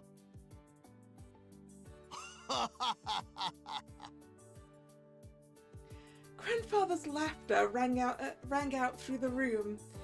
Cheerful, happy laughter. 今までの重苦しさは何ですか？おお、怒りっぽいのう。せっかくわしが迫真の演技で今の危機的状況を教えてやったというのに。しかも今回は逃げ道まで特別サービスで作ってやったのにの。Performance? Special favor? That meddlesome old coot! それにこれはお前の鈍感な乙女心を揺さぶり起こしてやる優しき祖父心でもあるんじゃからな。報告を聞いておるとお前とあやつらはまるで時間を持て余した友達同士じゃろ。いや、親戚の兄ちゃん扱いか。もっとこう結婚相手というか恋愛対象として見られるかが重要じゃというに。はあ、まったく。What do you expect from her, Gramps? She's the protagonist of a dating sim. She's gotta be dense.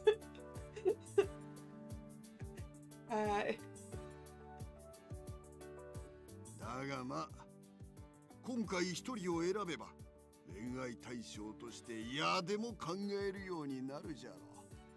わし、グッジョブじゃな。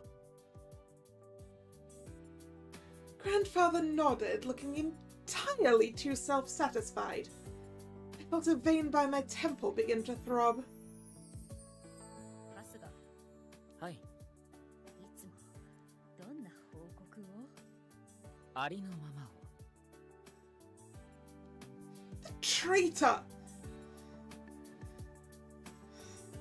I stared at Kasuga furiously.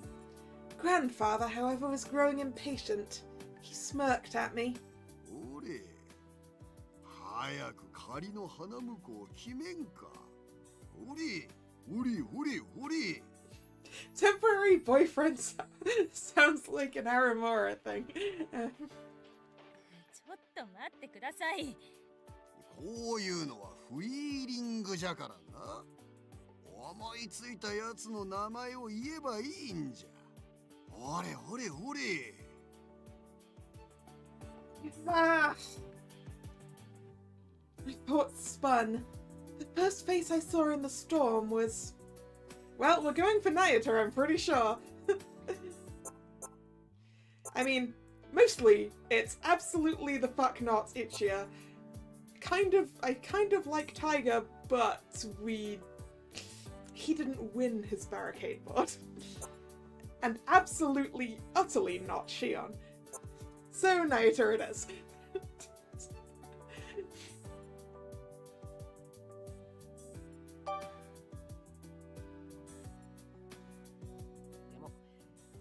これで心置きなく俺もひばりさんを守れますね。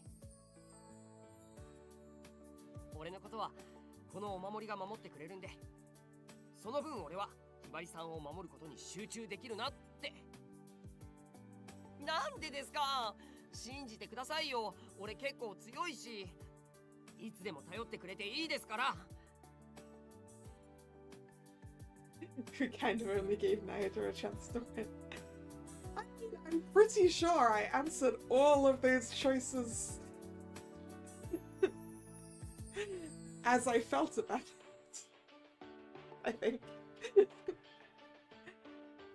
Maybe not.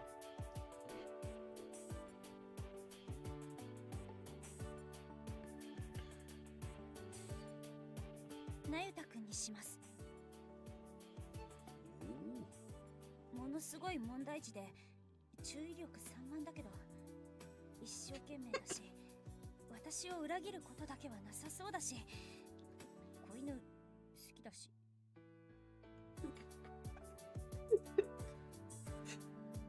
Yeah.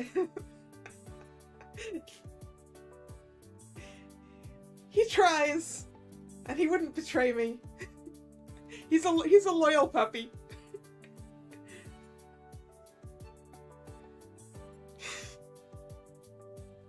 Yeah, okay. There were definitely some where I was like, which of these is the defensive option?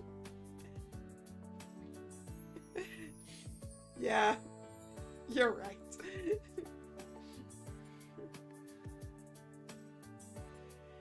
Grandfather watched, clearly amused as I mumbled my hasty reasoning. After a moment, he silently stood to leave.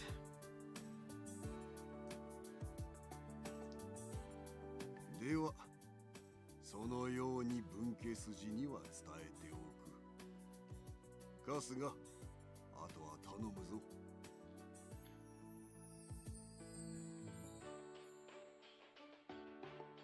So how's Nayata going to find out about this decision? かしこまりました。 The screens closed and Grandfather's steps faded. Once I could no longer hear them, I sighed as all my strength deflated from me in a rush. But at the same time, an indescribable feeling danced along my nerves and swept up through my body. もうなんなのよ。 Driving me into a corner like I was a game piece. They're all going to find out about it at once. Yeah, you're probably right. Kasuga grimaced, walking up to me as I groaned in frustration. お疲れ様でした。お茶を入れ直しましょうか。 How is Tsumugi and Noah going to find out about it? Oh no! それ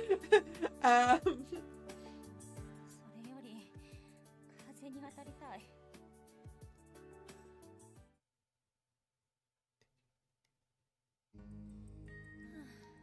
疲れたわ。緊迫した状況でいろいろと聞かされましたから混乱なさっていましたね。それももちろんあるけど、でもそれだけじゃなくて、大旦那様の行動。I nodded, saying nothing. What grandfather told me sat strangely with me, shielding me from the Branch family's machinations, respecting my opinion and my choices. Given the way grandfather had acted around me before, it was hard to imagine he was still the vulture I knew. He'd always viewed me as the Tojo family heir only, never as myself. If I did not behave as a proper heir, I held no value for him, according to whispers and rumours at least. That only spurred me to work harder. I told myself I was going to show him up, make him respect me.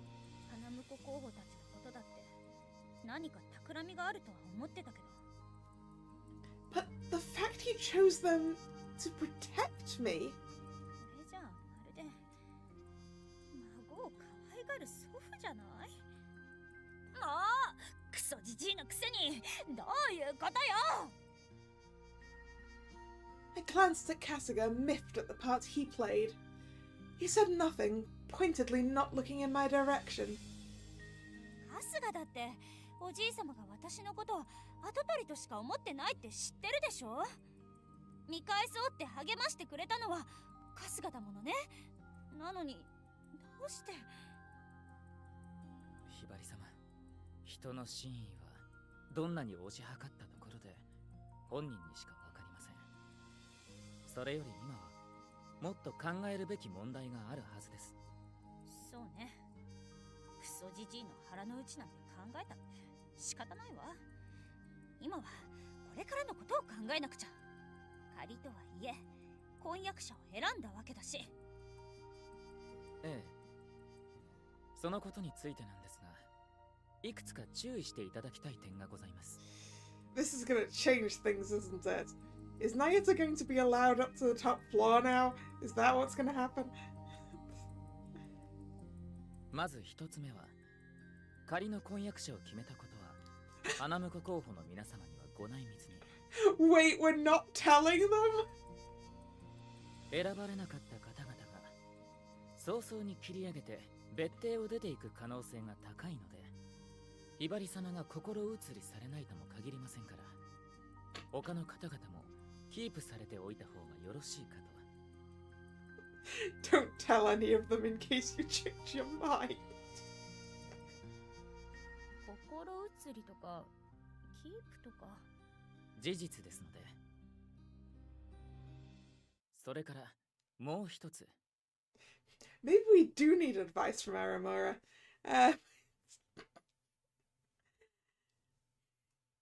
危うい状況に置かれてる今、男性関係には細心の注意が必要です。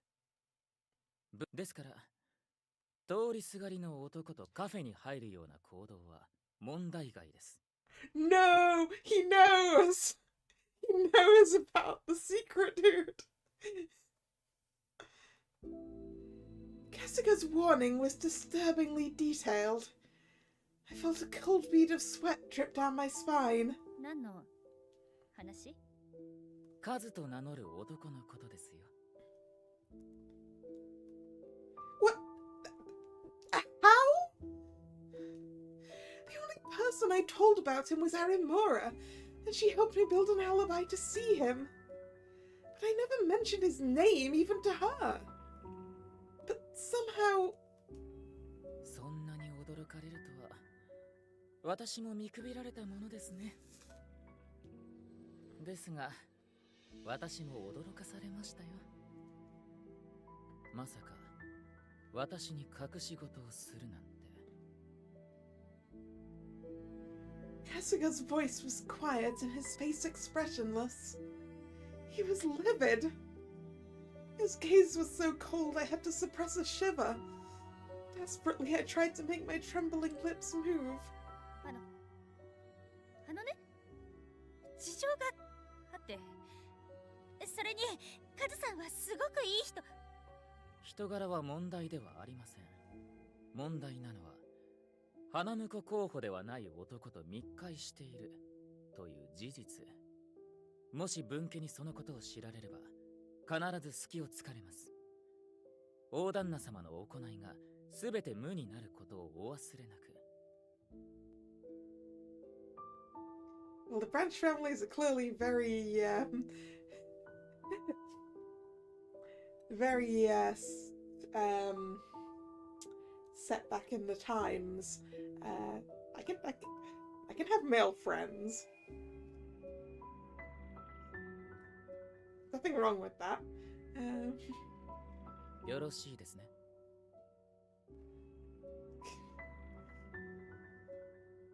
I couldn't make myself agree with Kasuga. Kazu was the first person I'd ever met who was so easy to talk to. 彼には二度と会わないでください。それと、ウィスの ID も今、私の目の前で削除してください。Kasuga, no! ウィスまで？あなたのためです。どうかご理解を。わかった。でもお願い、ID を消す前にお礼とお別れの挨拶くらい。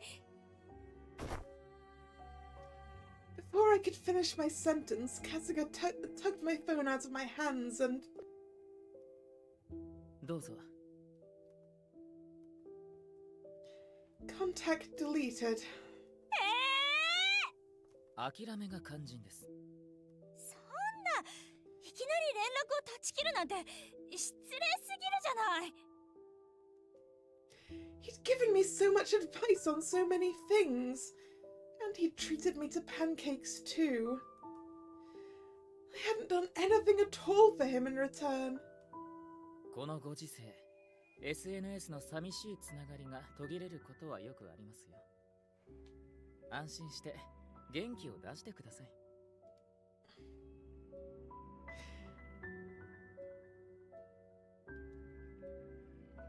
Would deleting his contact from this end stop him from messaging us again? Like, wouldn't it just turn up as like an unknown sender or something? I don't know. I do not know how this works. Ah, same thought, Drax. Same thought. 他人事みたいに言わないでよ。大丈夫ですよ。連絡がつかなくなれば相手も諦めます。さ、そろそろ帰りましょう。早く。Then, causing a fuss. That wasn't a threat anymore. Thoroughly depressed, I plodded after Kasuga. Kazu, I'm so sorry. But right now, I did need to focus on them most of all. On him. I steeled myself, determined to see him for who he is. I would think on everything for myself.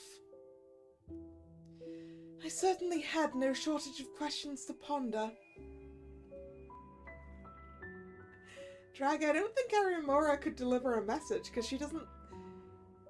We don't have any way of letting her know who he even is, right?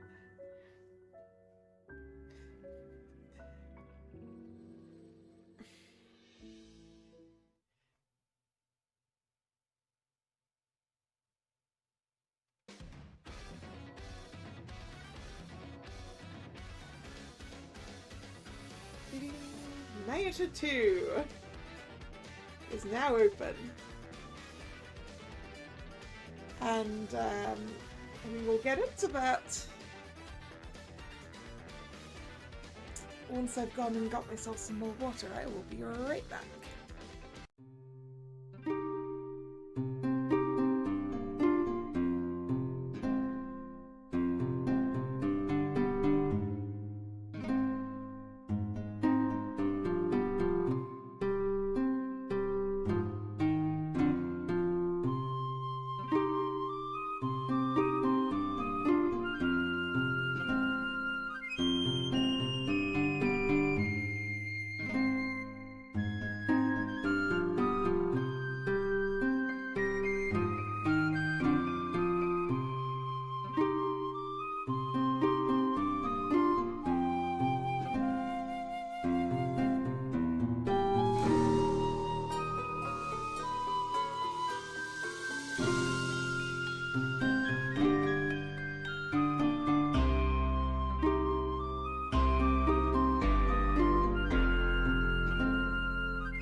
I'm back. Before we continue with Nayata's board, you want to see what the common board looks like? I assume it looks the way we left it. Complete. Let's have a look. Yep, it does in fact look the way we left it. I'm guessing it's still available because we did actually have the option to do that choice one before doing the Aramura and Kasuga ones. So it was probably available for the side quests, as it were. Alright, Nayata 2. Doggy Master. Now I chose Nayata as my temporary suitor. I can't help but see him as a happy dog.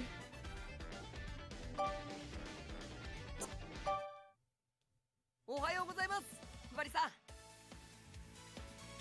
今日もいつも通りの時間ですね。もう外見ました？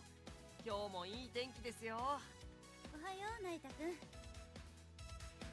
Day after day. As soon as I went downstairs, he popped up out of nowhere. 今日の朝ごはんはですね、プリテシブレックなんとかっていうのだそうです。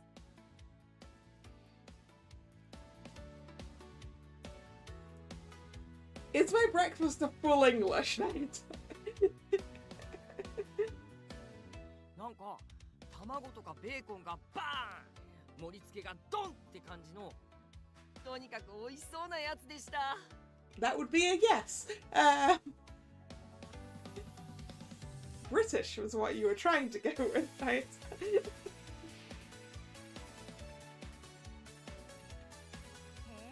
それは楽しみね。そうですよね。あ、それよりカバン、俺持ちますよ。Bacon, bacon, bacon, bacon. 大丈夫だから。それよりナイタくん、お願い一ついい？ You didn't know Ichigo could do something that fancy. I mean, it's not fancy. Although I guess to Ichigo it would be, wouldn't it? Look, I really can't imagine Ichigo just flopping down a full English in front of Hibari.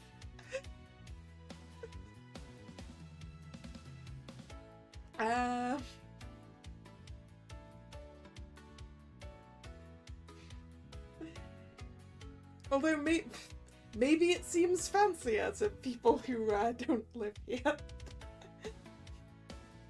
No, I can't imagine. I just can't imagine Ichigo cooking baked beans. お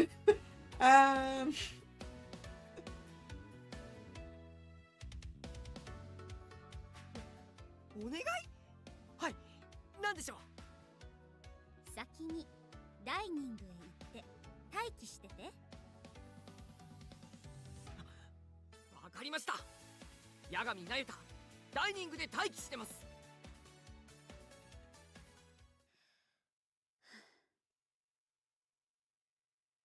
I seem to be getting used to this, huh?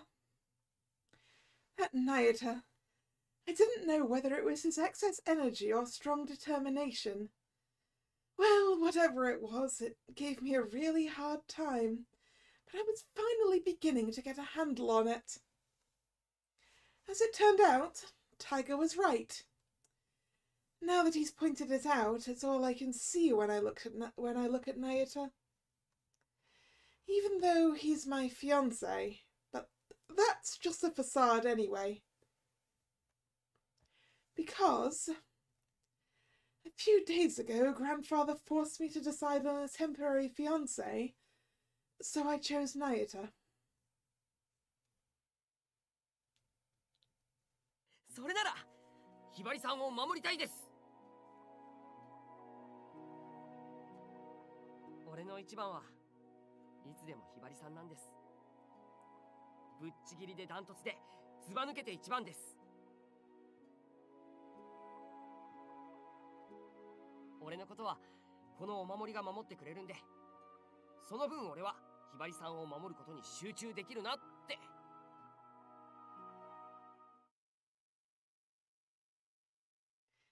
Because I knew that Nayata would never betray me.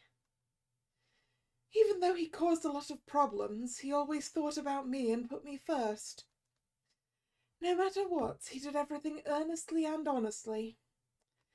I know that from living with him. I know it, but...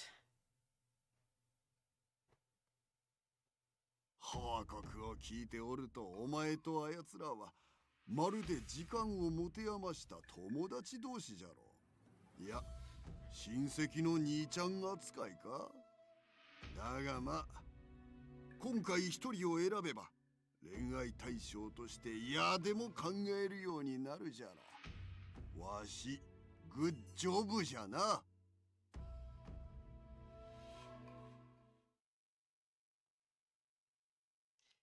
I was loath to admit that I actually agreed with Grandfather, but to be honest, I thought the same. Grandfather thought that if I chose him as my partner, even temporarily, I would look at him differently. And yet, no matter how I look at him, Nayata just seems like a pet dog or something. Even that old coot couldn't have predicted this.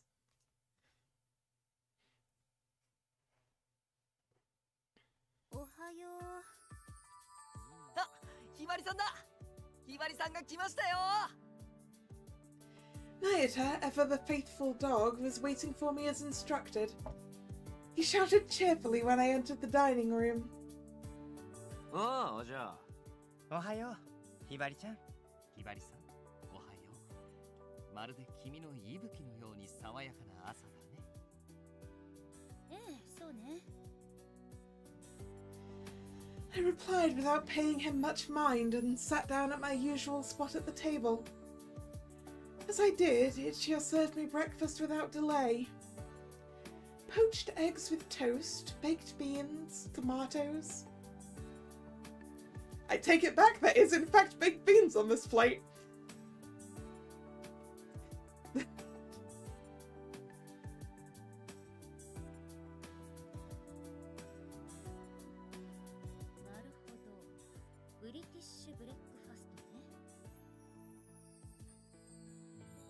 その通りだよ。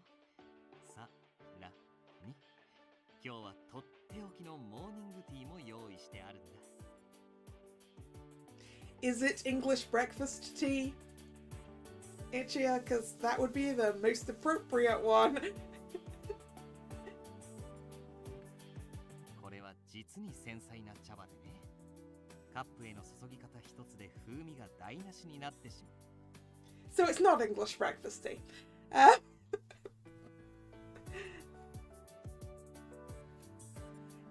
It is a type of tea that's literally just called that, Drag.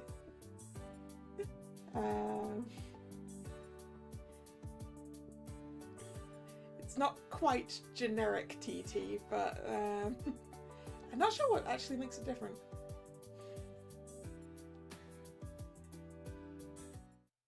はい、ひばりさんどうぞ。美味しいお茶ですよ。ってなゆた、せっかくのモーニングティーが。ひばりさん、美味しいですか？ええ、とっても。このウインナー、さっき味見したら美味しかったです。今日の一番のおすすめです。あとこのベーコンとレタス一緒に食べると美味しいんですよ。Ichio, what is lettuce doing on this plate? Ichio, what the fuck? Why is there lettuce on my full English breakfast? That does not belong there. それからですね、あとはネイタ君。はい。よくわかったから、ご飯を静かにゆっくり食べさせて。はい。今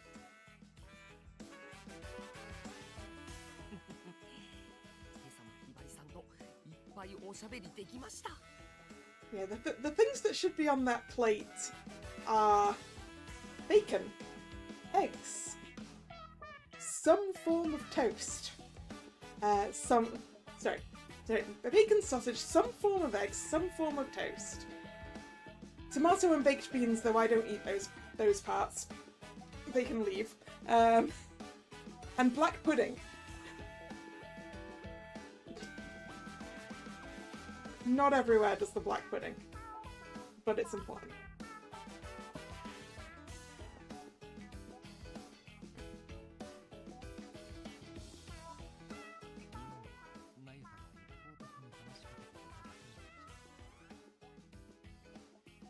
Welcome back, Hunter.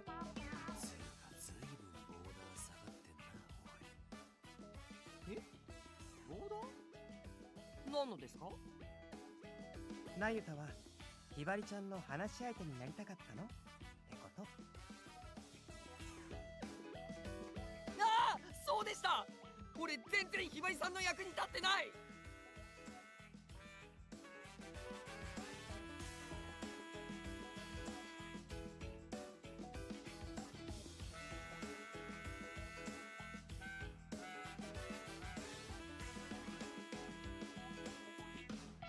I asked him for quiet. Can't you remember what I said 10 seconds ago? Was that so much to ask? ひばりさん、俺に何か頼みたいことないですか？ Sit down and be quiet, Knight. 特にないわ。本当に？よく考えてください。きっと何かあると思いますよ。If there was, I wouldn't ask Nayata to do it. I already have Kasuga. ないですか？あなたはどんどん用事を思い出す。そして俺に言いつける。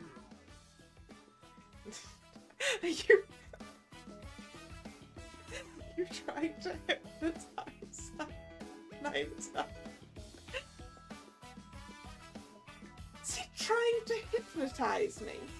これでもダメ？だったら。ネイト君。はい。ステイ。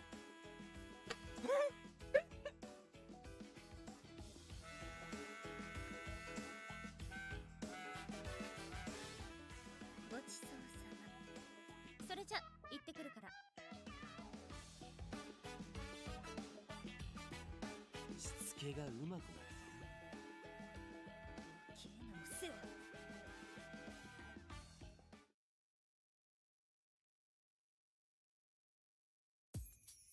Since the Tojo heir, I have never regretted any path I've chosen.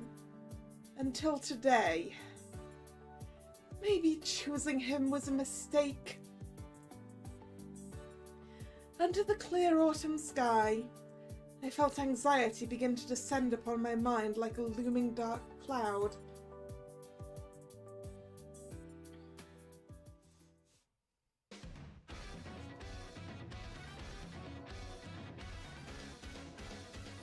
Okay, and options. We have Gloves of Fury. Tsumugi invites me out to an arcade. Nayata tags along as a companion, but... well, we have an unexpected relation. Grandfather's head of security, Kojiro, visits the house and reveals a surprising truth.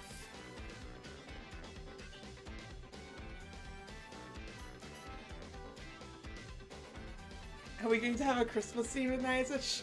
Oh, for sure. You gotta have the Christmas Eve date, right?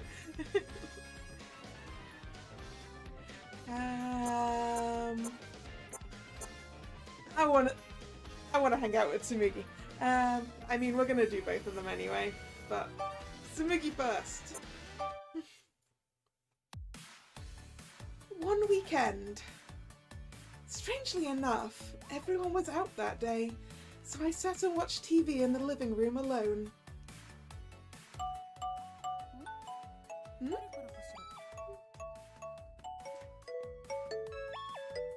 That's a nice ringtone. I pulled out my phone from my pocket and looked to see who was calling. It was a very familiar name. もしもし、つむぎ？何か。ひばり様、ゲーセンへ参りましょう。ゲーセン？ゲームセンターですわ。実は駅前の店舗へ、私の推しキャラの限定アクキーが入荷されたそうなんですの。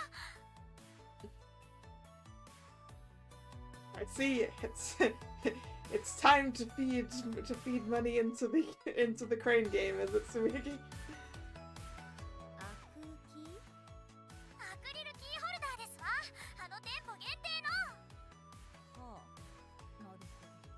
一人で行くことも考えたのですが、女子が一人でゲーセンというのもあれですし、ぜひご一緒していただけないかなと。クレーンゲームにはひばり様が好きそうな可愛い景品もたくさんありましたよ。It's prizes, eh? I guess I'm kind of intrigued. I don't know about the arcade, though. 興味がないとは言わないけど、春日が許可しないと思うの。そうでしたわね。それでは仕方ないですわね。ええ、残念だけど。それじゃあまた学校で。ただいまーって、あ、すみません、電話中でした。大丈夫、今終わったところだし。つむぎにゲームセンターに誘われてたの。断ったけど。ゲーセン楽しいのに。春日がそんな危険な場所へ行くのを許可するわけないでしょ。そっか、そうですよね。あの春日さんが許可するわけ。危険な場所？ゲーセンが？まあ、私も大げさだとは思うけど、でも安全な場所とは言えないらしいし。ひばりさんが危険？なえたくん？俺が一緒に行きます。ぜひ連れて行ってください。え？ほら、危険な場所でも護衛がいれば問題ないでしょう。だから俺がひばりさんを守ります。それはそうかもしれないけど、でもどのみち春日の許可が。 Wait a minute. Now that I've thought about it, Kasuga was away at the moment. He had to go to Kamakura for work. He even told me this morning that he wouldn't be back until tonight. In other words, if I sneak out, maybe he won't ever know. ね、ゲーセン行きましょう。俺がついてるから大丈夫です。 Also, it's fine if we get seen out and about with Nayasa, given that he's our fiancé.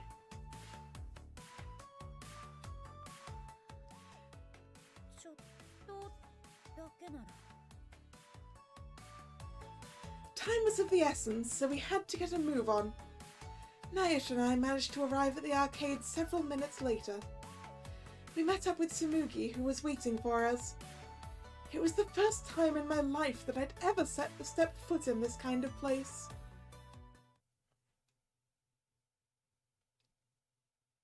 ここがゲームセンター。Mm-hmm. Yep, that looks familiar.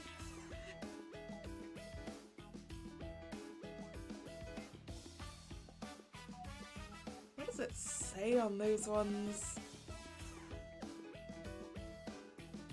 Something tournament, I think.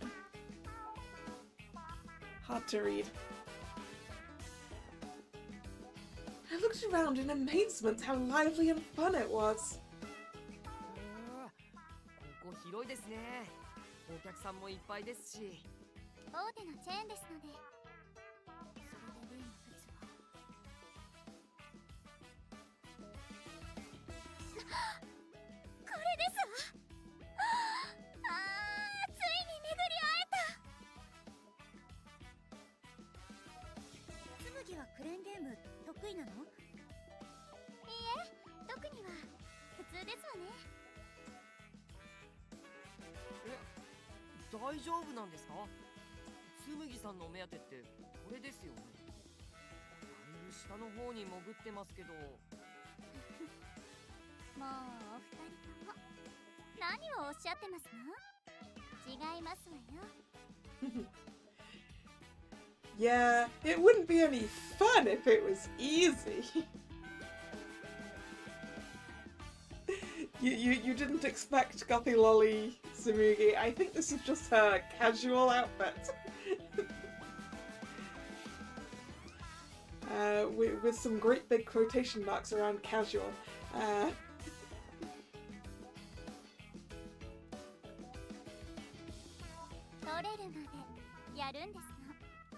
Yeah, Tsumugi is going to be feeding 100 yen coins into this machine until she gets the thing she wants. Tsumugi's smile was so intimidating that Nayata and I kept our mouths shut.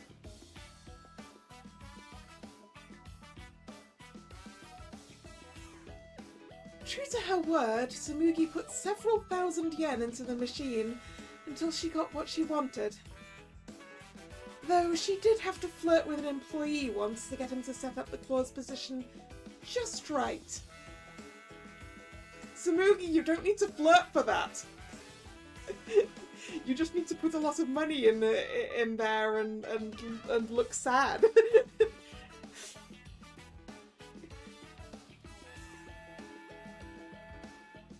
Or get it into a position where you can't really get at it.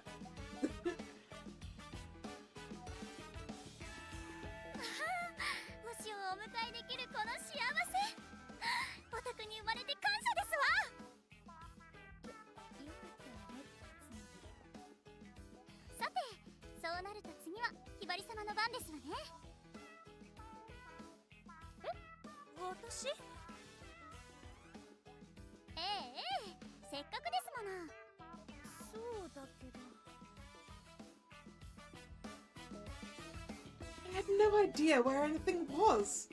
I didn't even know where to begin.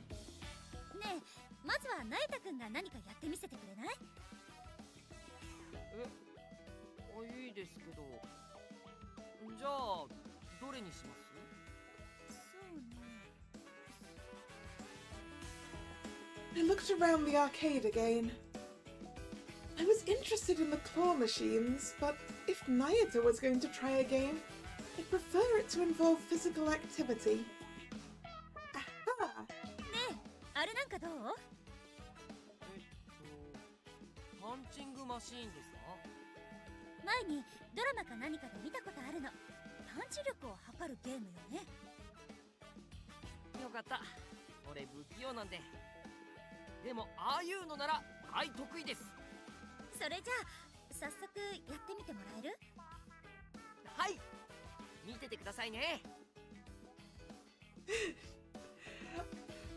Why do I have the feeling that Nayata might just fall over if we put it on DDR?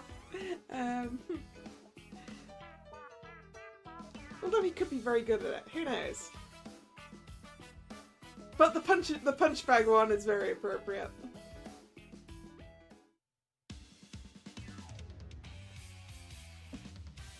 Nayata popped a coin in the machine and then put on the gloves in what seemed to be a practiced movement. He then put up his guard and glared at the machine, his eyes shining with determination.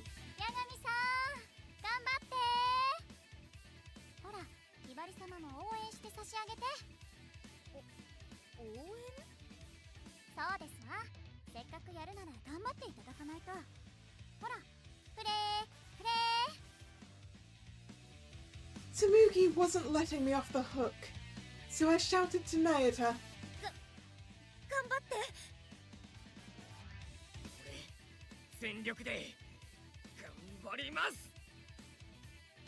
Is he about to break this? How strong is Nayata? Nayata then got into position. He bent his knees, exhaled sharply, and squeezed his fist as hard as he could. In a burst of raw energy, he twisted his body, then swung with all his might, driving the punch home. That did sound like breaking the machine.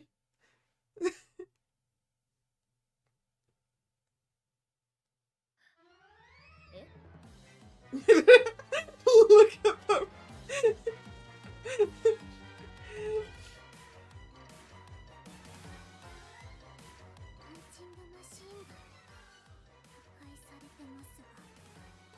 He broke the punching bag and the screen.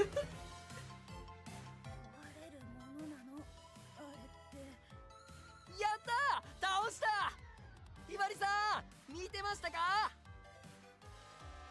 He jumped up and down with joy, his smile as innocent as ever.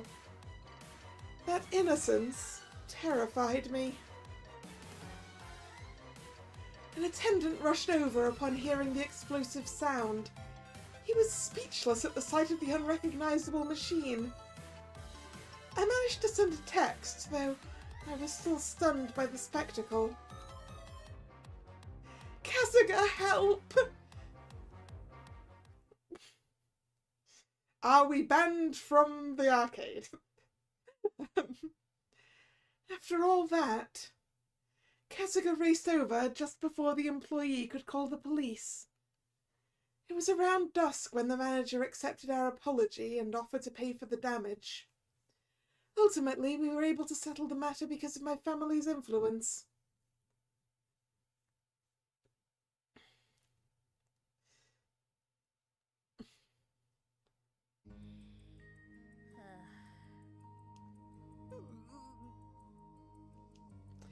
After Kasuga lectured us at length, he left the room and we were finally able to catch our breath. こんなに春日に怒られたのは子供の時以来。すいません。俺、ひばりさんを守れると思ってついていったのに。なのにこんな。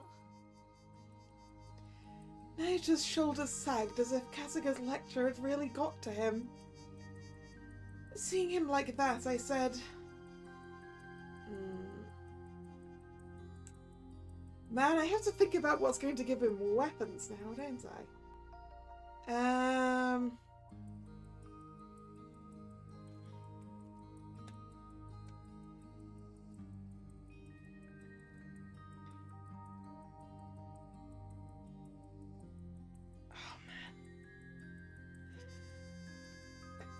Like, ordinarily,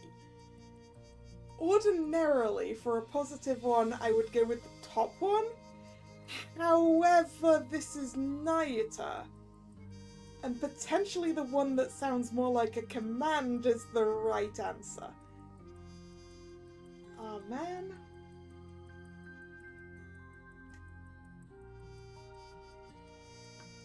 And I have to actually try at this point, because we're going for a good ending here. Quick save.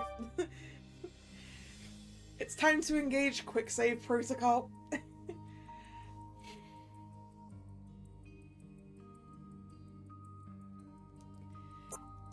But yeah, I feel like Nayuta probably doesn't want us to worry about him like that, right? So surely it's...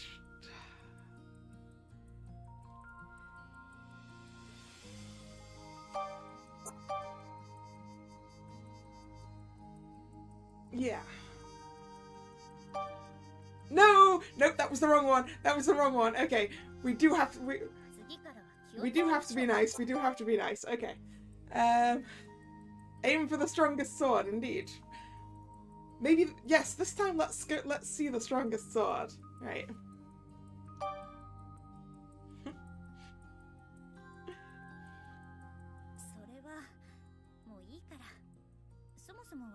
私が無理を言ったせいだし。 So, I guess I overthought that one, huh? Should have just gone with my initial instinct. それよりナユタ君、怪我はない？ものすごい音だったから心配だったんだけど。あんな迷惑をかけた上に、俺のことで余計な心配まで。すみません。本当にすみません。I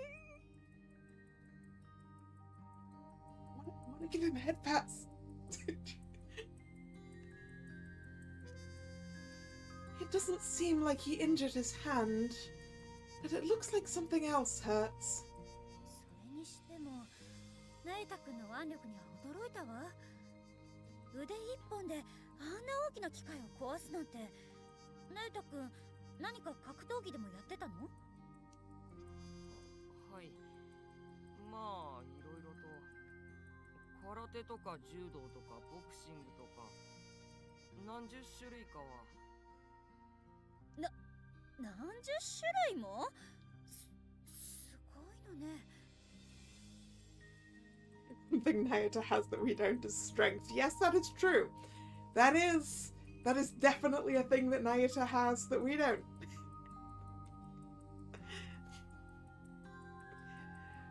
I'm not sure that's what Grandpa means, though. そうなんですか？うちだとみんな普通にやってたので。 Normal for who? Nayata. 少なくとも一般的ではないと思うわ。でもみんなってまさか家族の方も？はい。お父様やお母様も？あとじいちゃんもばあちゃんも。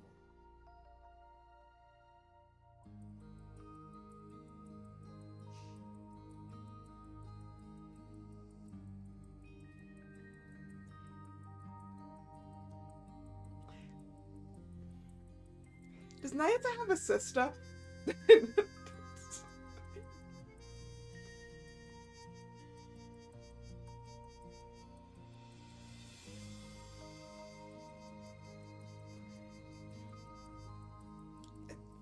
What? That's way beyond just having a strange family. Is he from some martial arts dynasty? I didn't read anything like that in his background report. ひばりさん。はい？ Nayata suddenly snapped his head up and shouted, interrupting my thoughts. 今日は本当にすみませんでした。次からはもうあんなことしないよう注意します。だからどうか俺を見捨てないでください。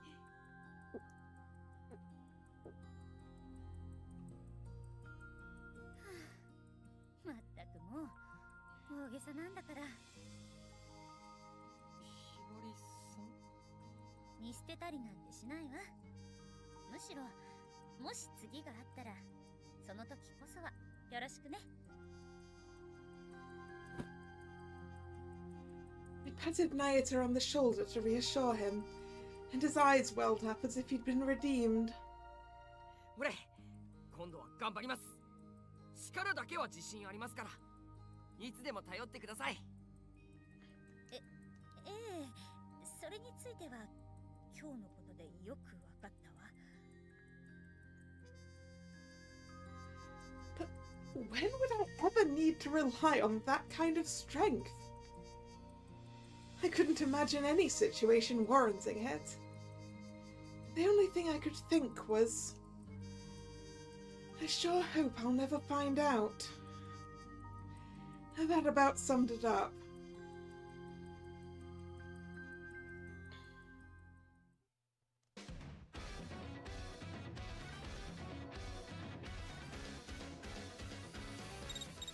Oop, whiz. 送り主は、あ、彼ね。What a day today was. What about you? Were you okay? I'm so sorry that I had to go home early and leave you like that. It's okay. It was Nayata's fault. It makes sense that my family takes responsibility. Oh? Still, what a surprise. I had no idea that Nayata had so much physical strength. I am too. I was feeling extremely guilty right now. Kasuga was livid too. I feel so exhausted now. You poor dear.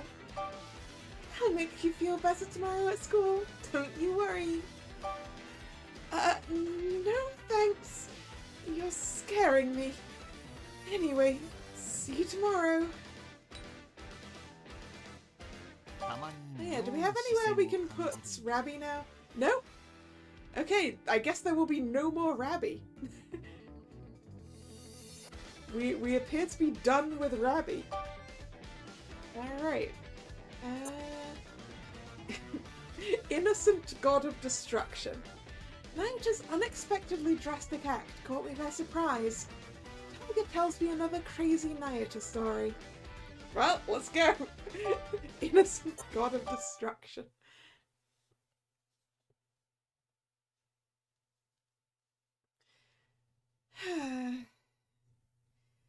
slept fine, but my entire body feels so heavy.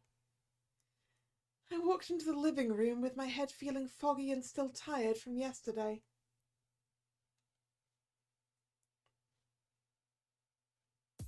Yo, じゃあ、珍しくお寝坊だな。いろいろあって。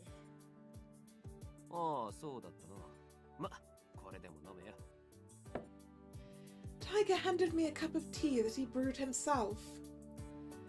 Apparently, I looked so tired he felt sorry for me. どうも。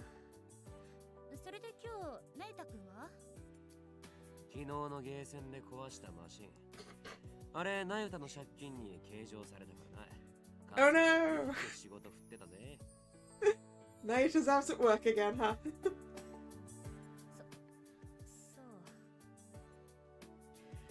I remembered how severe Kasuga was the last time Nayuta paid down his debt, and I felt a little sympathy for the boy.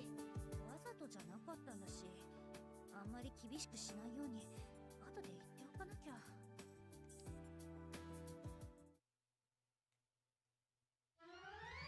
But even now, a whole day later, I could still recall that moment as if it just happened.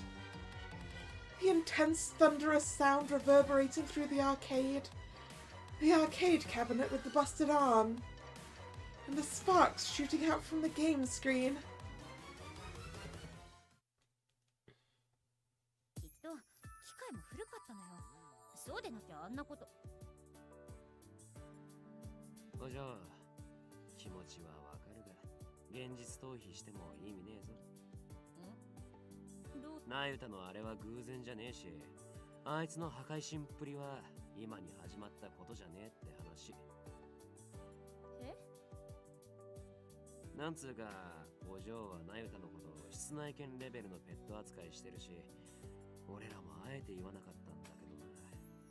今後のためにも飼い主としてきっちり把握しといた方がいい。あいつの真の姿をな。His owner. 真の姿？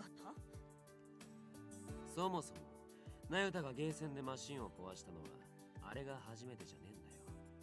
俺と一緒に行った時はキックマシンだったが、さすがの俺も開いた口が塞がらなかったぜ。冗談よね。マジだって、あいつのバカ力は本物だ。もし本気でかかってこられたら俺なんか逃げるしかねえ。そんな大げさな。確かに格闘技はいろいろやってるって言ってたけど。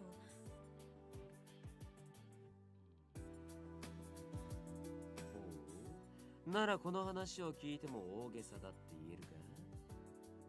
何よ、どんな話？あれはまだお嬢に会う前、俺らがこの家に集められて少し経ったくらいの頃だ。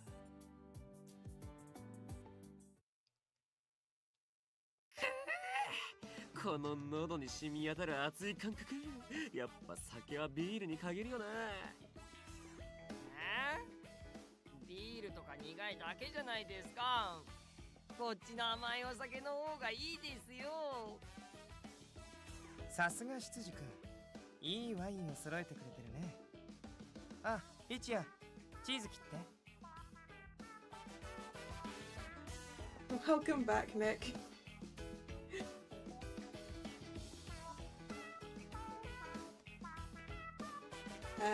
You missed Nayuta breaking a boxing machine at the arcade because he is ridiculously strong.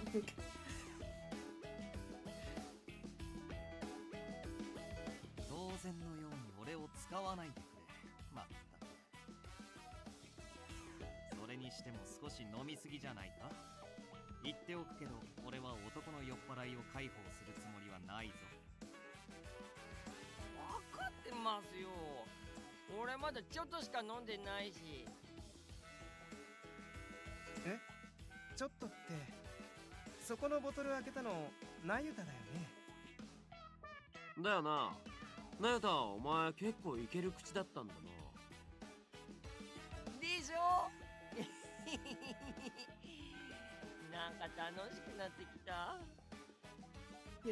Yeah, Tiger, I don't think he's handling that liquor very well. ちょっとね、これ大丈夫？もうしっかりしろナユタ。ほら少し水を。ナユタ、なぜ突然俺の両足を抱えて。僕先に部屋戻るね。あ、おいシオンってナユタも待て待て待て。 I approve of Shion's response here. It's like, okay, everyone is too drunk. I'm out of here. それぐるぐるぐる。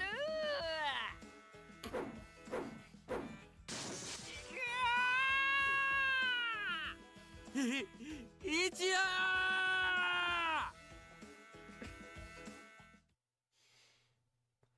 てな具合に一夜が吐くまでジャイアントスイングでぶん回してる。気づいたらリビングは大崩壊。あの時の春日のキレっぷりは半端なかったぜ。でそれ以降ナユタに酒飲ます時は最初の一杯だけ。2杯目以降はサイダーオンリーになった。 Good job, Tiger.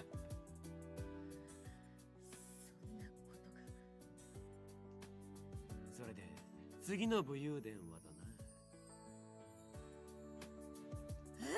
な。まだあるの？というか武勇伝扱いなの？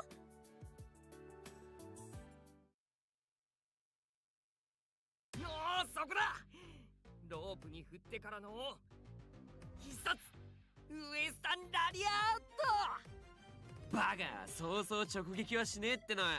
そこからコーナーに駆け上って来い、シューティングスタープレス。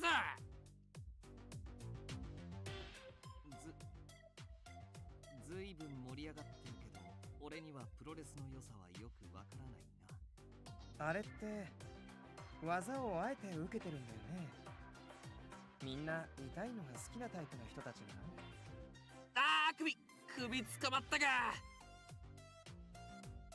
ああ、もうそこはそうじゃなくて。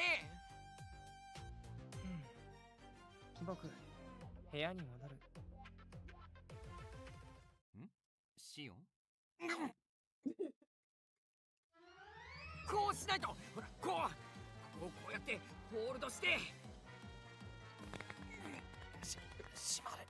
閉まる。で、何やってんだナユタ。それ一夜の頭だぞ。いいぞ、もっと締めろ。ずっと愛し一夜。 Poor Ichiya. 一夜さん大丈夫だったの？ギリね。サンズの顔の川岸でお嬢に呼び止められたそうだ。 Means he was half dead. で、それ以降リビングのテレビで格闘技を見るのは禁止になった。他にもあるの？その武勇伝。あるぜ。例えば前にナユタのとこに来てた借金取りの連中のこととかね。あの妙に腰の低い人たち？そうそう。あいつらもナユタが返り討ちにしてああいう感じになったらしい。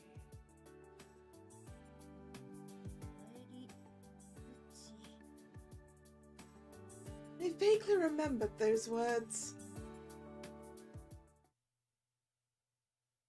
けど取り立て屋にしちゃ妙にヘコヘコしてたっつうか、普通はもっと脅したりするもんだろ。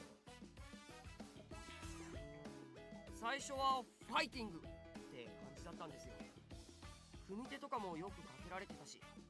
けど相手してるうちにすっかり仲良しになっちゃって。帰り討ちか。 Tiger was absolutely right. His naive and golden retrieverish personality had probably caught them off guard. So, wait! When Tiger said Naruto beat them at their own game, he meant that literally? I had completely misunderstood, and upon that late realization, I felt the blood drain from my face. 後で詳しく聞いたら、向こうは10人以上集めて本気であいつを襲ったっぽいぜ。ファイティングって言ってたものね。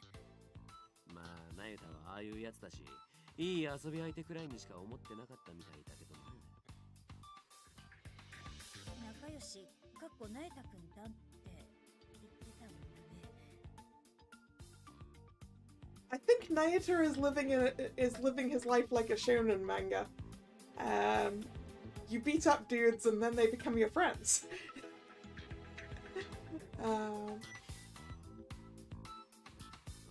おい、大丈夫かお嬢、目が死んでんぞ。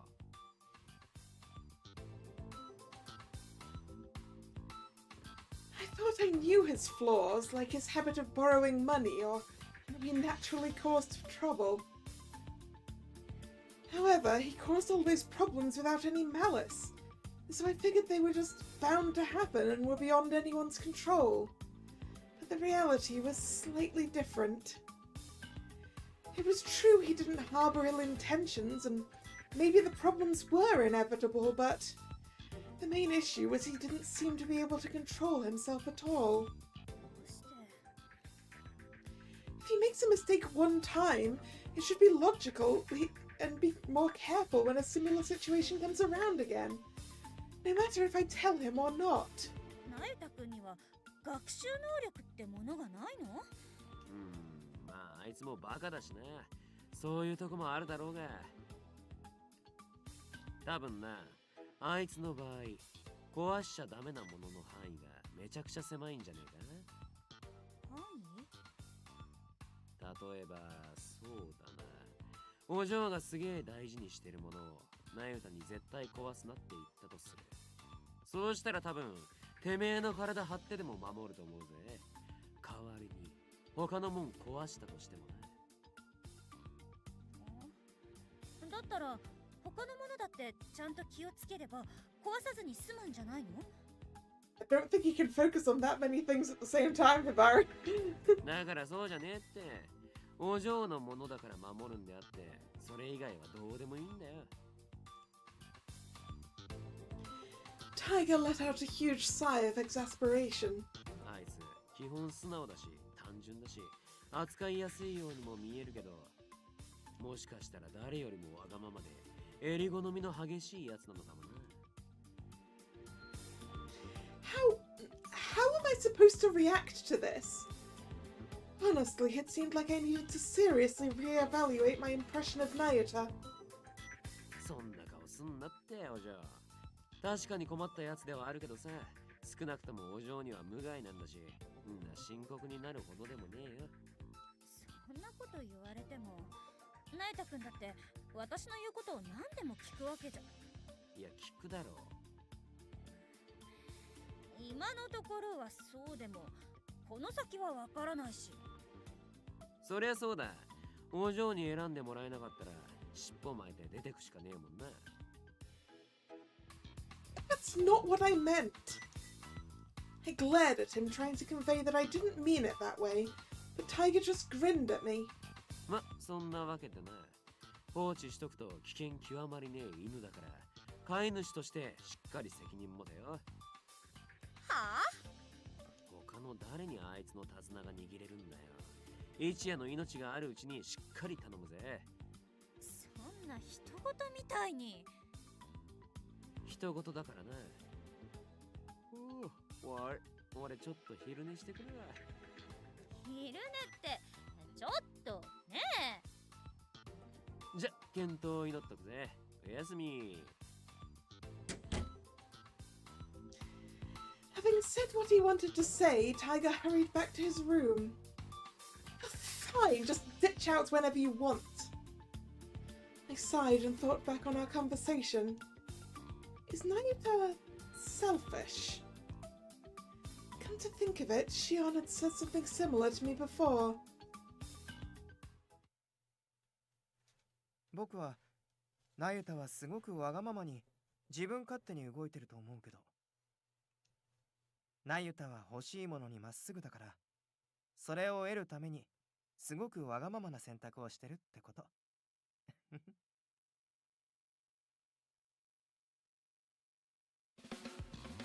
It didn't make much sense to me even then.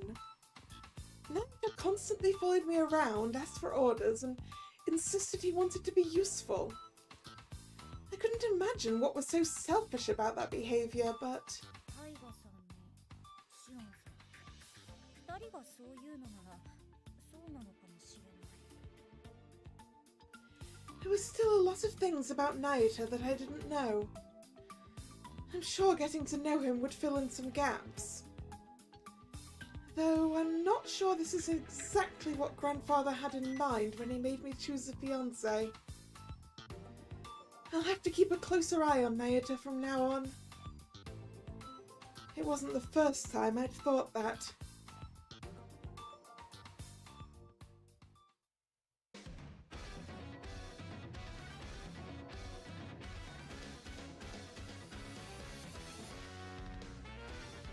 Right, I'm gonna go find out the answer to what you asked, Strag. Are our whiz messages from Kazu gone? Nope, he's still here, look! We still have his messages.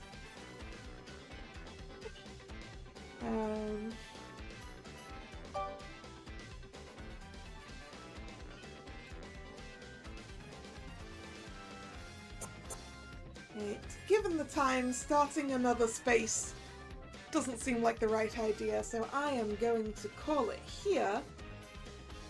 So, thank you very much for coming. It's been fun. And we are going to continue to learn about Naita as we go through. So yeah, if you're new here and you've enjoyed your time, please consider subscribing to the channel. You can also follow me on social media, which is linked in the description box. The streaming schedule for the channel goes up both over there on social media and over here on YouTube in the post tab of the channel. The next scheduled stream is Wednesday, 7 PM for some more Pokemon Legends ZA. So I hope to see you there, or another time. Once again, thank you very much for coming. And this is Kalla signing out. See ya! Bye bye!